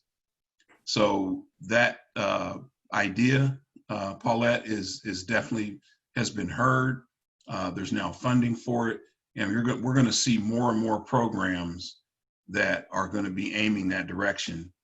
Yep. Oh, I'm happy to hear that. Yeah. Yep. Okay, guys, ready to move on? Do we need a break? Calvin, I think this is a good place to take a break. We're a little bit ahead of schedule, so you want to make it maybe 10 minutes? Yeah, 10 minutes is fine. Okay. 10:40, right. Yeah. So we'll come back at 10:50. 10:50. Yes, 10:50. Be good. How did you want to do the break, Harold? I just say that's the break. Originally, we were going to do some aerobic activities, but as I'm panning through all the pictures of everybody look like they need like that original break. So we'll skip aerobics for now. But if anybody look like they're falling asleep, we may have to pause again and do some aerobics to wake you back up. So. Okay. So we're going to do a traditional break. All right, I'm going to pause the recording and we'll see everybody at 10:50. Okay, sounds good. Welfare, as it relates to including, engaging, and serving fathers. And most of the literature on fathers and child welfare focuses on non-resident fathers, as they're more likely to be involved in child welfare cases. So we can talk about any differences that, with engaging or working with fathers who live in the home with the child that's placed in care or custody. And I just want to acknowledge a couple things as well. That one, in terms of child welfare agency staff, leadership, partners, care deeply about the welfare of the children and families in their care. Also acknowledge that sometimes caseloads in some counties, workloads can be a barrier to consistently exceptional service and outcomes, particularly when it relates to engaging and including fathers, and that most professionals in the child welfare field acknowledge that fathers and paternal kin are valuable resources as placement options for children. So I like to put that out, one, because they're true, and two, because sometimes when we take this analysis of child welfare and fathers, it can come off as child welfare is not doing a good job or needs to do more, that type of thing. But so I just wanted to give those acknowledgments before we head on. All right, so here we go with this again. I am frozen. Let me get myself unstuck. Oh, what did I stop sharing the last time? Is that what I did? And then started the screen share again.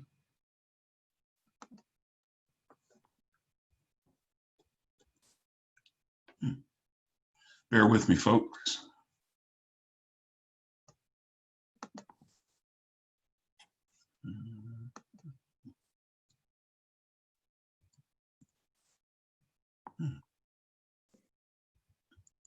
Wow.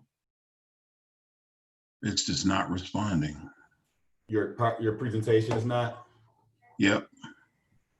Okay. Do you want me to see if I can share my screen? Now it's going to show all the content up front. It's going to show what, please? All the content up front. It's not going to progress through like yours is. Oh, I see what you're saying. So the animations. Yeah, well, let's just get the show rolling. Yeah, I'm frozen here. Okay, let me see if I can do this here. Which is incredible. I tell you, these machines.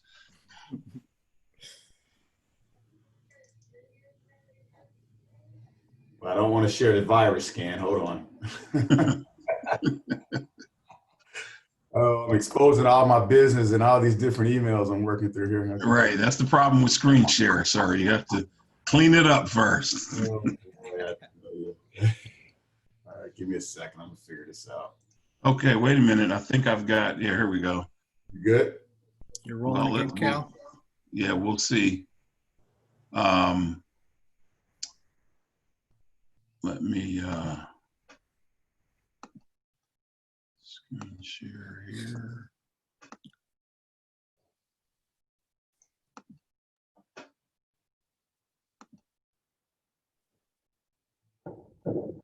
There you go, buddy. We see it. Okay. All right. So children benefit when fathers are involved. So children whose non-resident fathers were contacted by child welfare had shorter periods of time in the child welfare system compared to those with unknown non-resident fathers or whose non-resident fathers were known but not contacted. So contact, according to the literature, has an impact on the period of time a child may spend in the system. Children with unidentified non-resident fathers were more likely to be adopted and less likely to be reunified compared to children of non-resident fathers who were either identified but not contacted or identified and contacted. Again, another look at how paternal involvement plays out in the child welfare setting. Children benefit when fathers are involved. Children with involved non-resident fathers reunify more quickly than children with non-involved non-resident fathers, and children with highly involved non-resident fathers had cases open for less time than children with non-resident fathers who were less involved or not involved. So what gets in the way of father involvement? We'll look at some of these issues to explore when we're trying to address father inclusion in the child welfare and hence family drug treatment court setting. One, Unhealthy dissolution of the romantic relationship was cited as the most common explanation for exclusion of the father. This was especially true if the mother had moved on to a new relationship. Social workers were more likely to adopt an all good or all bad view of fathers. Once fathers were labeled as bad fathers, the level of father involvement was limited or absence, and domestic violence was a common explanation for the negative labeling. When there was a potential threat to the mother's financial assistant, mothers were more likely to conceal the identity of the father from child welfare service providers. Service providers within the system often trust mothers as gatekeepers of their children and therefore are assumed to be the sole protector.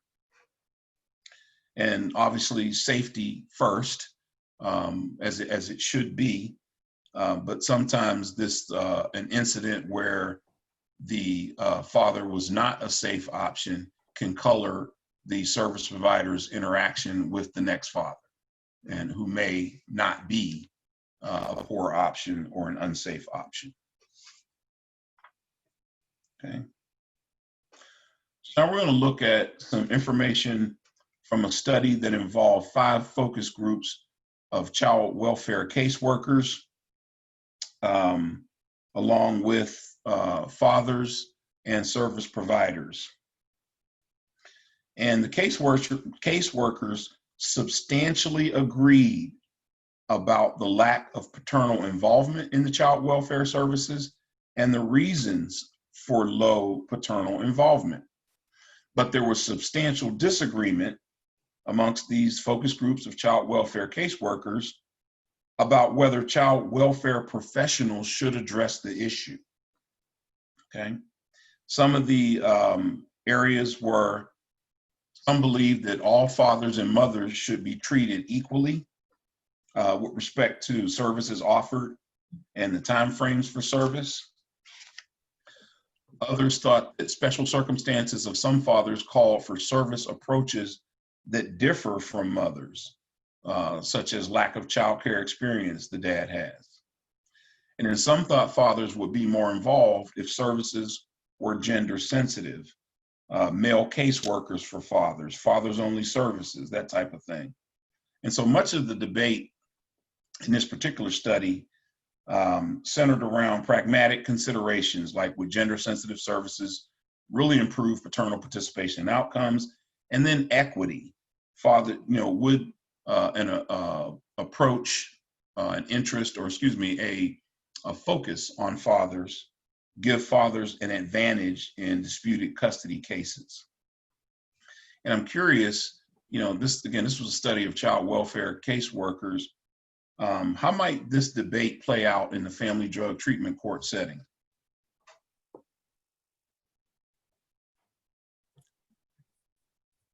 What are some of the thoughts, points, and counterpoints about focusing on fathers and setting up services specifically for fathers in family drug treatment court?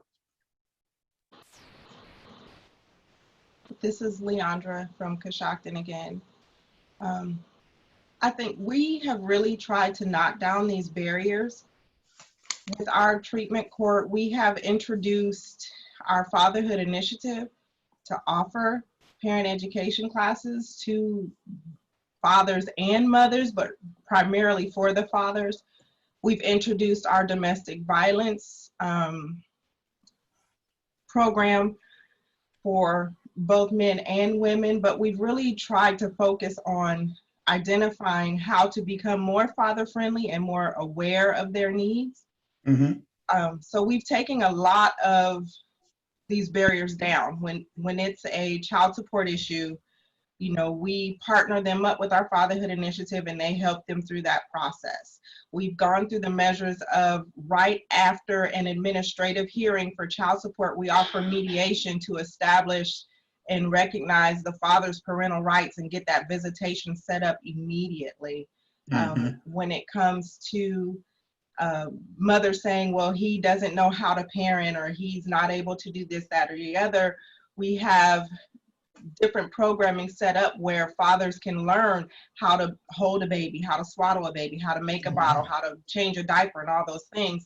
And we've taken the initiative to even ask those fathers to bring their babies, so that they can not only have time to engage with their child, but they're actively parenting at the same time. We've talked to fathers about, you know, as bad as some view supervised visitation, we've talked to them about having it be a first step to a larger amount of visitation, not admitting that you're wrong or you can't do, but helping you to establish a level of trust and comfort for that mother to identify that you are able, and it's a third party who's not the dad's mom or aunt or grandmother saying he can do it, and eliminate the fear of having another family member be the one who's providing care. And so we brought all of these types of things, not just in our community, but we're bringing them into our treatment court to help support the fathers when they felt up against the wall and they can't do anything because moms have a bigger advantage. Wow. So that's you're leaning into fathers and fatherhood is what I'm hearing in your treatment court in Coshocton. And I'm curious because Coshocton, you're in a what I'll call it a fatherhood rich community, right? You have fatherhood programs and services there. How about somebody from a team whose community doesn't have fatherhood resources, robust fatherhood resources? You know, how does this play out? This, you know, what should we do, especially for fathers or not debate? How does it play out?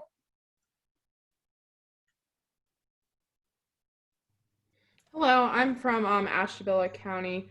We do not have a lot of those services, and that's something that I can bring up to our treatment team, because one of my cases, the father has been in phase 2 since today is 504 days. And he just continues to relapse, and he has struggled with, you know, them separating. He was in the home, now he's not in the home. Mom has, you know, custody back, and she's doing amazing. She's graduating drug court. We've closed the case, children's services wise, but I've struggled the whole case trying to engage him. So I wish we had a lot of those services here. And you know, with this increased awareness, it's something that you know, you might go back and have conversations with leadership and management about, and it's also something that, you know, we could help from a technical assistance perspective in that phase of our work with the statewide system improvement program. So thank you for bringing that up. Thank you. I think that would be amazing. I'm glad the drug court coordinator sent me to this training. Excellent. Thank you for being here. Anybody else have any thoughts about their treatment court setting and services to fathers, approaches to services to fathers, or any conflict thereof?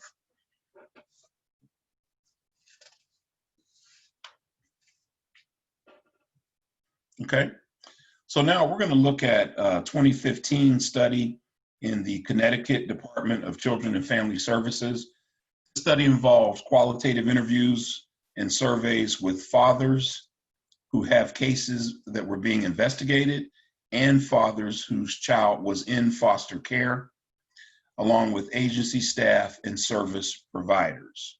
So some of the results revealed that staff and service providers commonly designated the mother as the primary caregiver and sometimes the only caregiver. Mothers were viewed as the more responsible, reliable, and safe parent. Staff and service providers adopted beliefs consistent with the gatekeepers phenomenon. And for those who aren't familiar with that term, gatekeeper is a term that's used for non-resident fathers, for mothers who have children and the father does not live in the residence, and the mother enacts certain behaviors and strategies to discourage or eliminate the father and child connection. So that's what we call gatekeeper. And in this particular research, it was revealed that staff and service providers had adopted some beliefs that were consistent with gatekeepers, not exactly, but consistent. Also, staff reported negative perceptions and beliefs about fathers if they had no knowledge of his history of violence. And then lastly, the results revealed that staff needed training to evaluate and manage internal bias. Okay. So how might these types of findings apply to family drug treatment court settings? Are they similar, different? In what ways?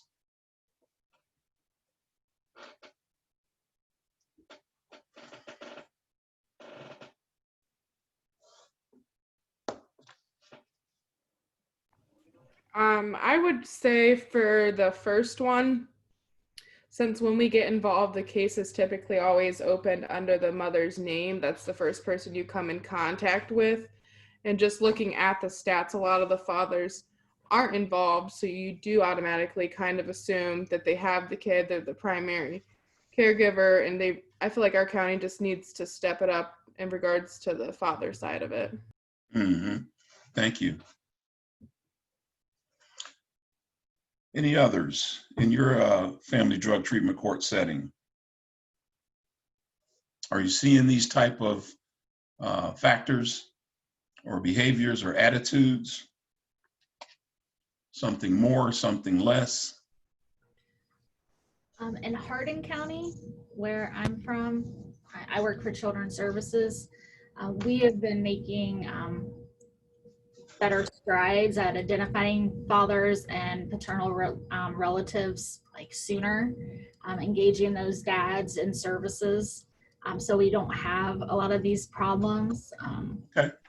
You know, checking with child support, see if there's paternity affidavits, if there's been a named father, you know, making sure we get that information instead of just relying on mom's report. Oh, okay. That can sometimes be faulty. And making sure we get, you know, fingerprints done so that we know their criminal history if there is one. Mm-hmm. Sooner than later, so we know what we're working with. Well, that's great. I'm so glad you spoke up, because that's a part of what should be happening here, is the sharing of good or best practices. And so to know that that's happening in Hardin County that way has to be encouraging for others who are experiencing something different. So thank you. Anyone else?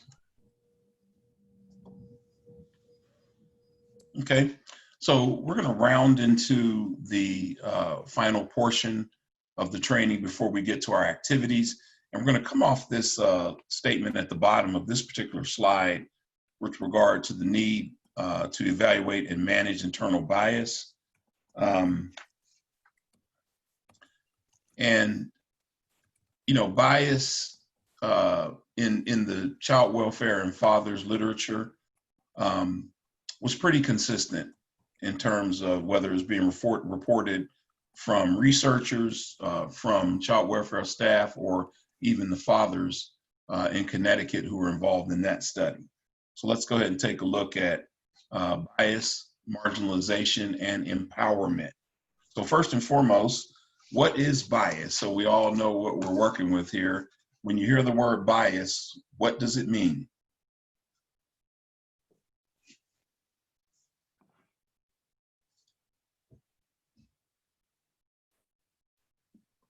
Feel free to type something in or unmute yourself and share. Mm-hmm.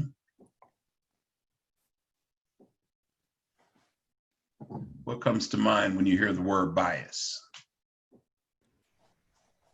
A preconceived idea. You already have some sense of what you believe prior to knowing. Okay. Personal concept. Yeah. Okay, thank you. Others' thoughts? A strong opinion for or against something based upon your own experiences. Mm-hmm. You guys are doing great. Hey, Anybody this is else? Angie. This is Angie with Claremont County. Something we've talked about on our team is that we can also have biases based on past participant behavior. It can be easy to kind of lump, well, they're going to be like this person was. That's one of the biases we face. But you guys had that conversation. Yes. That's amazing. Well, thank you. Yeah, you should be applauded for having the conversation. So, okay. So bias is really a systematic pattern, patterns of deviation from the norm or rationality in judgment. Or to put more simply, it's just how our brains work. Okay. So our brains are wired there's two systems. We'll get into this a little more in a second, but our brains are wired with two systems.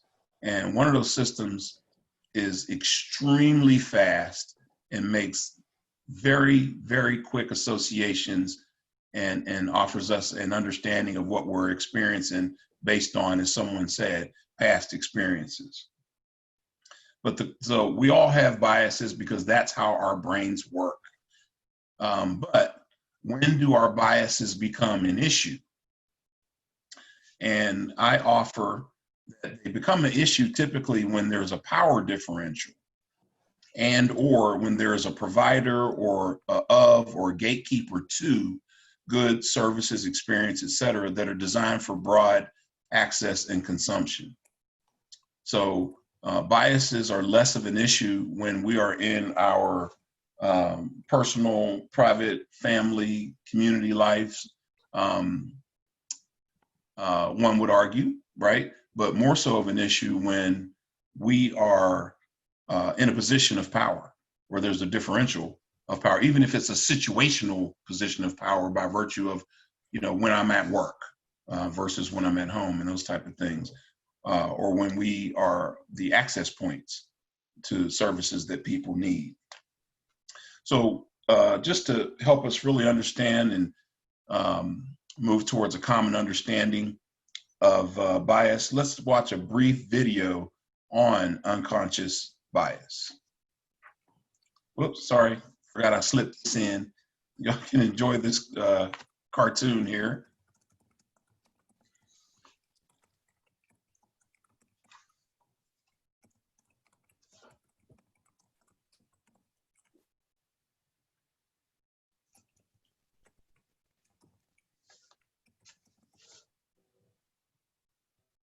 I can't hear you laughing, so I'm going to assume you are. But this cartoon highlights confirmation bias, where our brains focus in on the behavior or thing we don't like while paying less attention or no attention to when that behavior is not happening, right? So our brain is only looking for things that confirm what we already believe. That's called confirmation bias. But there are other biases, and this is a cognitive bias codex that I find fascinating. Displays hundreds of known biases, but organizes them into quadrants and then subcategories before drilling down into specific biases that can be at play, starting from what should we remember, too much information, not enough meaning, need to act fast, and then drilling down into different situations that attach to various biases. So just to give us an understanding that A, biases are how our brains work, B, all of us have biases, and C, there are hundreds of biases to consider. Okay, so now we'll watch a brief video on unconscious bias.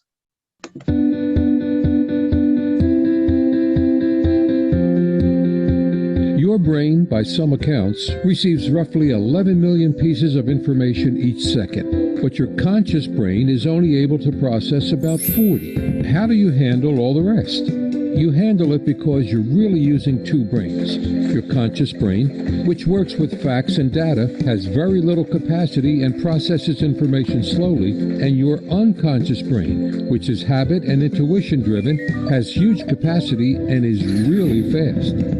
One of your unconscious brain's best tricks is its ability to recognize patterns and use them to assign people and things to categories, allowing your unconscious brain to deal with all of the known, not dangerous issues, and leave only the few unknown or dangerous issues to your conscious brain. This allows us to recognize a pattern and act on it, rather than having to think about every interaction as if we were experiencing it for the first time. We can glance at that four-legged animal and know if it's a wolf or a cocker spaniel. That recognition allows us to make assumptions about the animal facing us, that the wolf belongs to the wild animal category and is likely to be dangerous, or that the cocker spaniel is in the domestic dog category and not likely to be dangerous. The assumptions we make about these pattern groups are likely to be based on our own experiences, on information we have gained from our culture or background, or from the media we listen to or people we admire. Unfortunately, those assumptions are often wrong. When we categorize people, our brains apply two other tools. One is affinity bias, a hardwired preference to respond positively to people who look, sound, and act like ourselves. Brain imaging scans show that when people are shown images of faces that differ from their own, it activates in milliseconds activity in the part of the unconscious brain that alerts us to possible danger. This may reflect a survival tool left over from ancient times when danger often came from those outside our immediate group.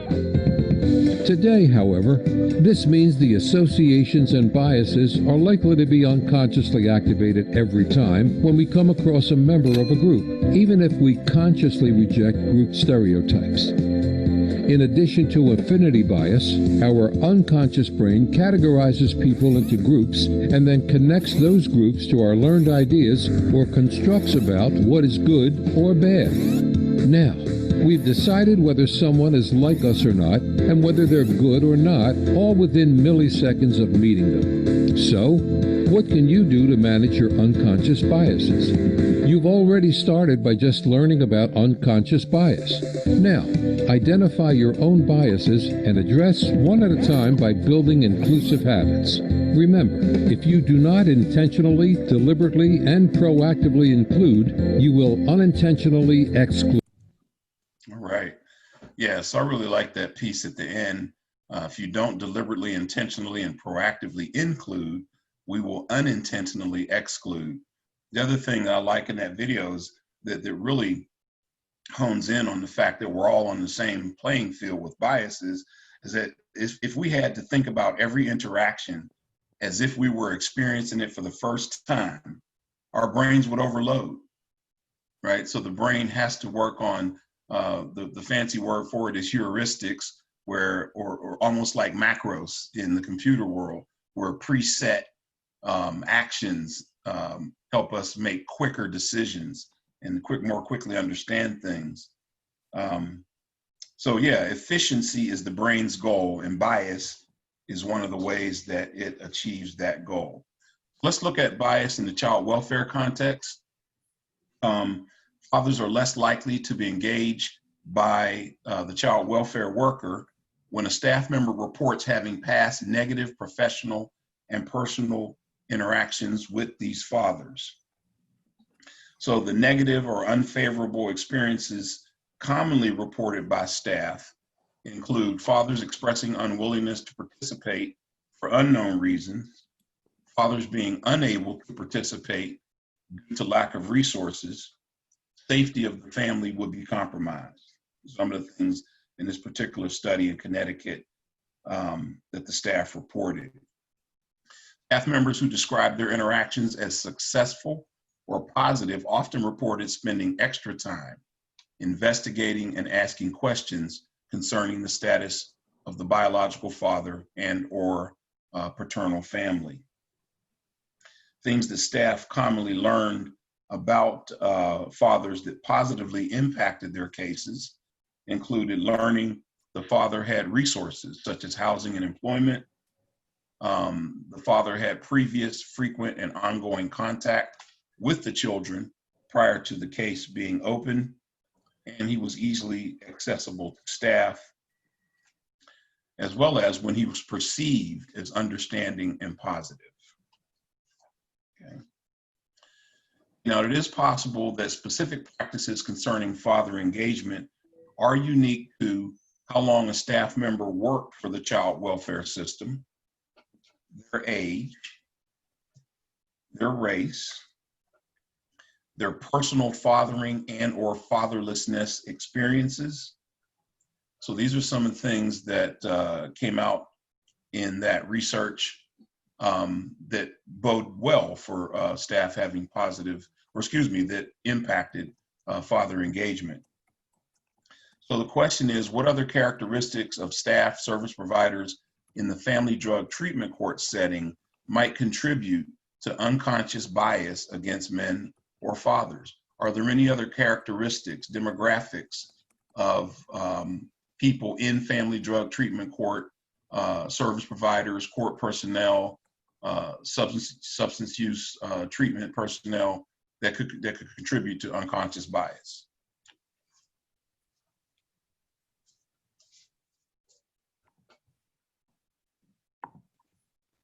Or is this list pretty much it?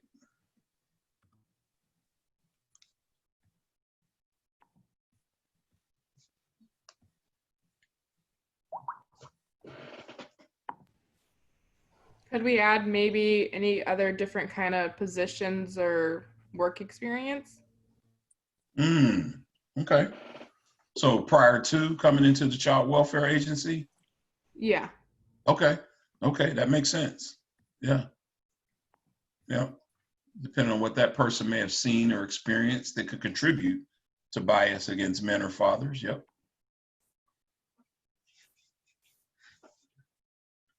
Okay, very good, thank you. So that's bias. Let's move on to marginalization. I'm going to say that fast 3 times, marginalization. So what is see, I tried. What is marginalization? When you hear that word, what comes to mind except it being hard to pronounce?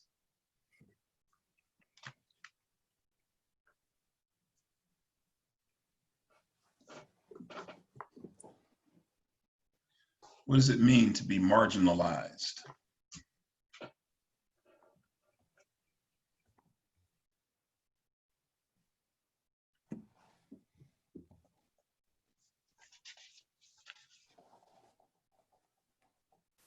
Okay. Well, let's look at what some say this is. Trends within societies where those perceived as lacking desirable traits or deviating from the group norms tend to be excluded by wider society and ostracized as undesirable or undeserving. Okay. And marginalization happens for a huge variety of reasons. We won't read everything on here, but these are just some of the things that can marginalize someone in a particular setting, experience, or particular time in their life, or for some people throughout their lives. Okay. So upon defining and describing marginalization, we now have to explore its implications for social work practice. We also want to understand that the personal is political. It's important for workers to recognize the intersecting nature of oppression, to begin to understand oppression and marginalization as a systemic problem, not the fault of the individual. It makes me think back to the fatherhood development micro and macro slides. Lots of systems in play in those developmental stages that have an impact on how a father is able to father and behave in the family context. Okay. So we got bias, marginalization. Now we're looking at empowerment. And again, what do you think of when you hear the word empowerment? What comes to mind?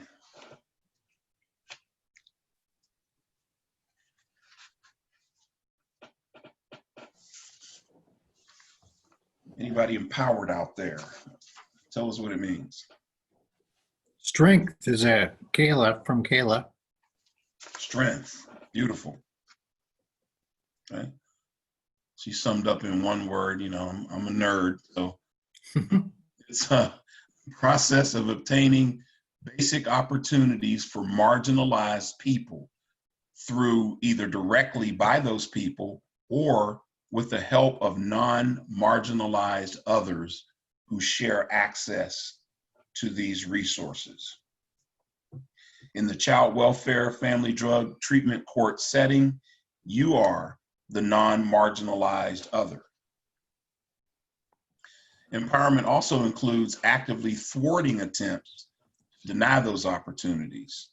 So not just you yourself, but being an agent for empowerment by thwarting attempts to deny people the services or goods or experiences that they deserve, need, and are available to everyone else. Now, empowerment is a process that can be difficult to start and implement effectively. There's no question about that.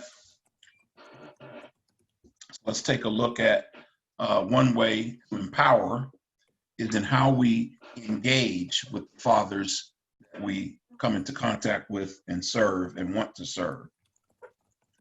And we acknowledge that engagement consists of a constellation of attitudes, relationships, and behaviors. So there's really no one, from a research literature standpoint, one way to say this is what engagement is, but the research does coalesce around 5 elements of meaningful engagement that I have organized into the acronym RIGHT. So first is a working relationship, which is good communication and mutuality. Second is receptivity and openness to help. Investment, commitment to the process. Trust, believing in each other.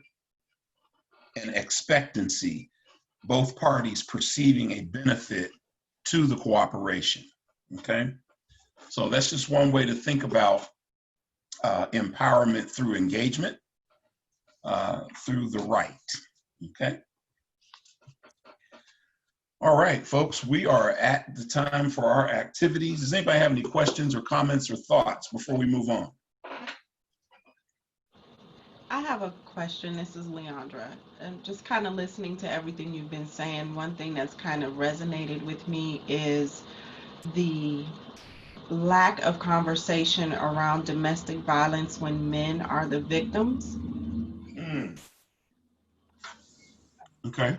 How we can better support and address that and give men the proper space to feel comfortable to talk about that vulnerability, and how sometimes being in that position, if you don't know that they've been in that position and they have a certain aura about themselves, it makes you view that man in a different way when you haven't truly understood his journey. Right. Right. Very well put. The current data, and it's actually on the women's side, sadly, it's the same, but 1 in 3 women report being victims of domestic violence, and the number for men now is 1 in 8. So very well made point.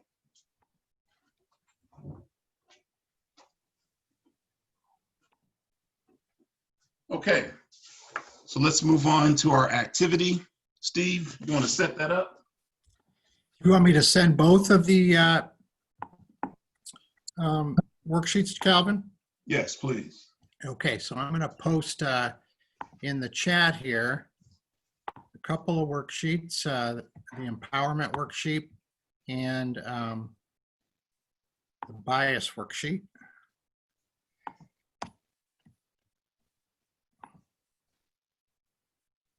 And I'm also going to email them to you so you can share them with your other teammates that aren't here.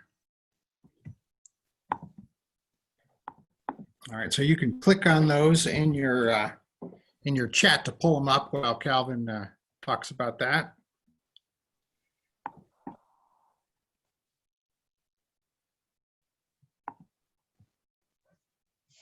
Okay.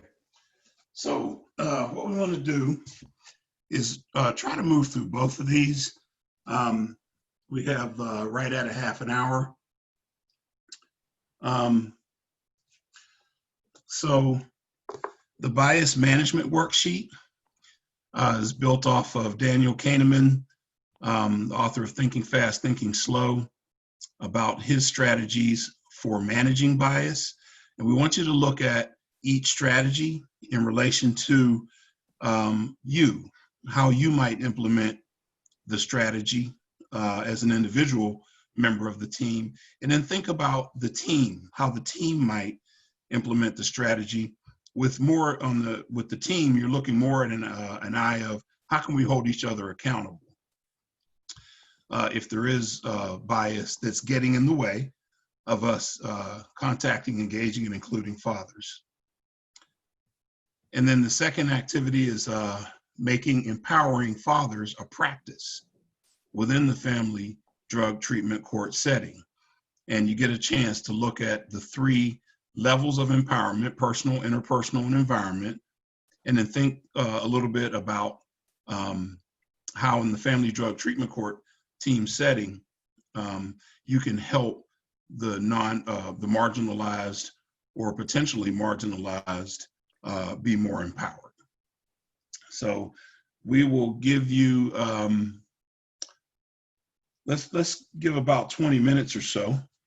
And we want to hear from people. So we want to leave a little time to hear people's thoughts and suggestions. So with that, we'll turn you over to your activities. Steve, is there anything else? I don't think so. Once we come back together, we'll talk about an evaluation and moving forward to Monday and Tuesday, Cal. Yep. Okay, sounds good. All right, we'll give everybody some time to work through the worksheets. We'll hear from you back in about 20 minutes. And Steve, you said you're going to email those out to us as well?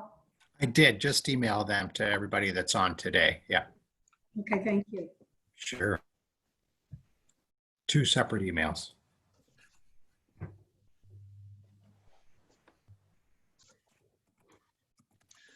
Okay, I've got 10 minutes to 12 to when we conclude.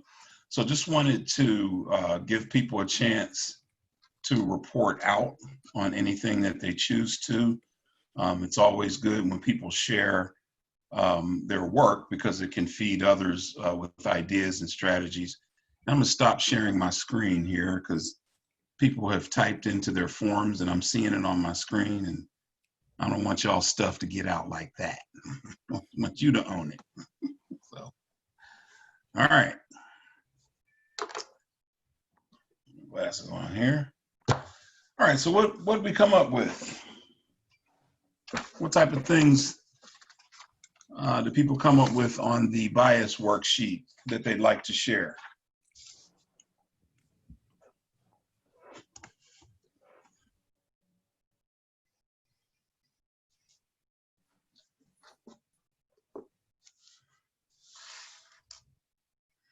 You know, in these worksheets, this focus can definitely continue. Take these sheets in to the rest of your team members and just have the conversations. Like I forget who it was that mentioned they were having these conversations. That is absolutely the very first and most important thing you can do, is to talk about any bias or potential bias when it comes to men and fathers in your family drug treatment court setting.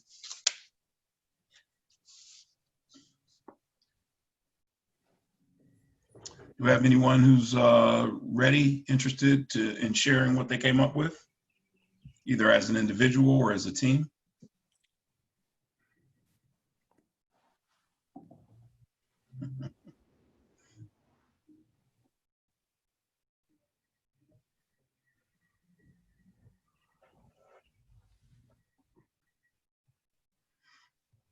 Okay.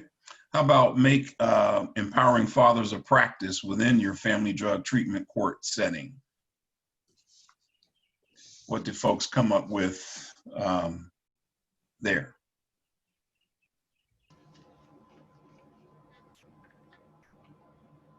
Maybe people are still working.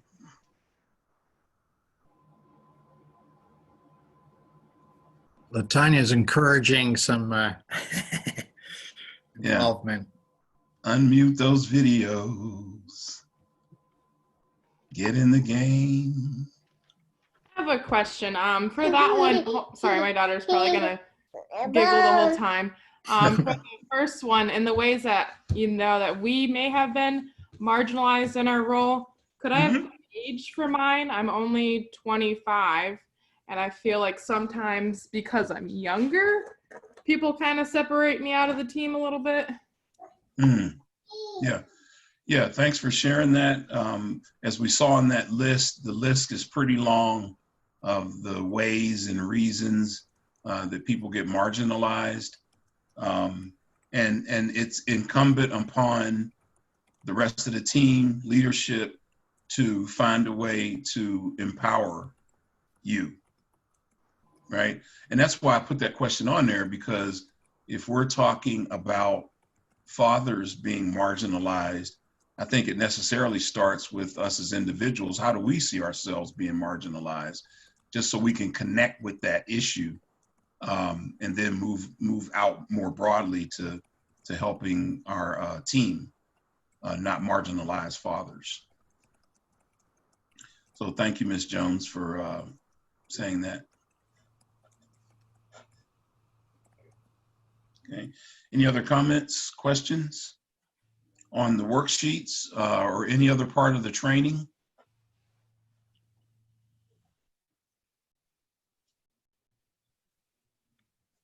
Okay, well, that takes us to the end of the training. I will tell you that Monday, the 29th, we'll be back online at 9 a.m. For session 2 of the 3 sessions of the training. And we'll be looking at protocols, practices, tools, and data and tracking. We'll be looking at collaboration, particularly collaboration as it relates to the Family Drug Treatment Court team. Identifying, locating, and engaging fathers. We're going to introduce some behavioral economics and show you some different lens with which to look through when you're trying to strategize and innovate in your Family Drug Treatment Court team around engaging and serving fathers. And then you're going to dive into designing those strategies. Most of you, everyone should have received the design thinking worksheets. And so Tuesday, we'll do the touch point guide, the skills, and the superpowers as we make our way to Tuesday session, wrapping up with you having a map, a plan for how you're going to move on engaging, including, and serving fathers. All right, so I think that concludes my part. Thank you so much for listening and participating. I know I speak for Steve and Harold. We always enjoy sharing fatherhood information, research, wisdom, because we know how important it is. Steve or Harold, do you have anything to say in closing? We're seeing a lot of positive comments in the chat, Cal, which is great. I would just encourage people to reach out to your teammates if you feel it would be of value to them to come Monday and Tuesday. We hope to do breakout sessions with each county in a separate breakout room so they can work together. So it'd be great for those of you that are by yourselves to have one of your teammates with you. If you can't have a teammate with you, think about whether you'd like to work by yourself in a breakout on Monday with us popping in to help you, or you'd like to have those single people work together. We can talk about this then. Good. Thanks so much for coming today. Harold, do you have any other comments? Wanted to give kudos to Calvin. It was a great job, great presentation, great way to launch this. We Thank you. Definitely appreciate your passion and your wisdom around this. Thank you, Harold. All right, we'll turn it over to Latanya to take us home. I just want to mention one more thing, Cal, before Latanya. I did post an evaluation link in the chat. If you could just click on that before you log off, it'll take you to a different site. And I also emailed that to you. So you have a couple of ways to do it. Okay, thanks. All right, thank you so much. Thank you, Calvin, for all of the information. It was wonderful. I appreciate everyone's participation. I'm looking forward to hearing how everything goes on Monday and Tuesday. I will be on vacation next week. So if you have any questions or concerns for specialized dockets, you know how to get in contact with us. And if you send me an email, you'll get an automatic reply with an alternate email address for someone to respond to your questions while I'm out. So stay safe and well. Thank you for your participation again, and have a great weekend. All right. You're welcome.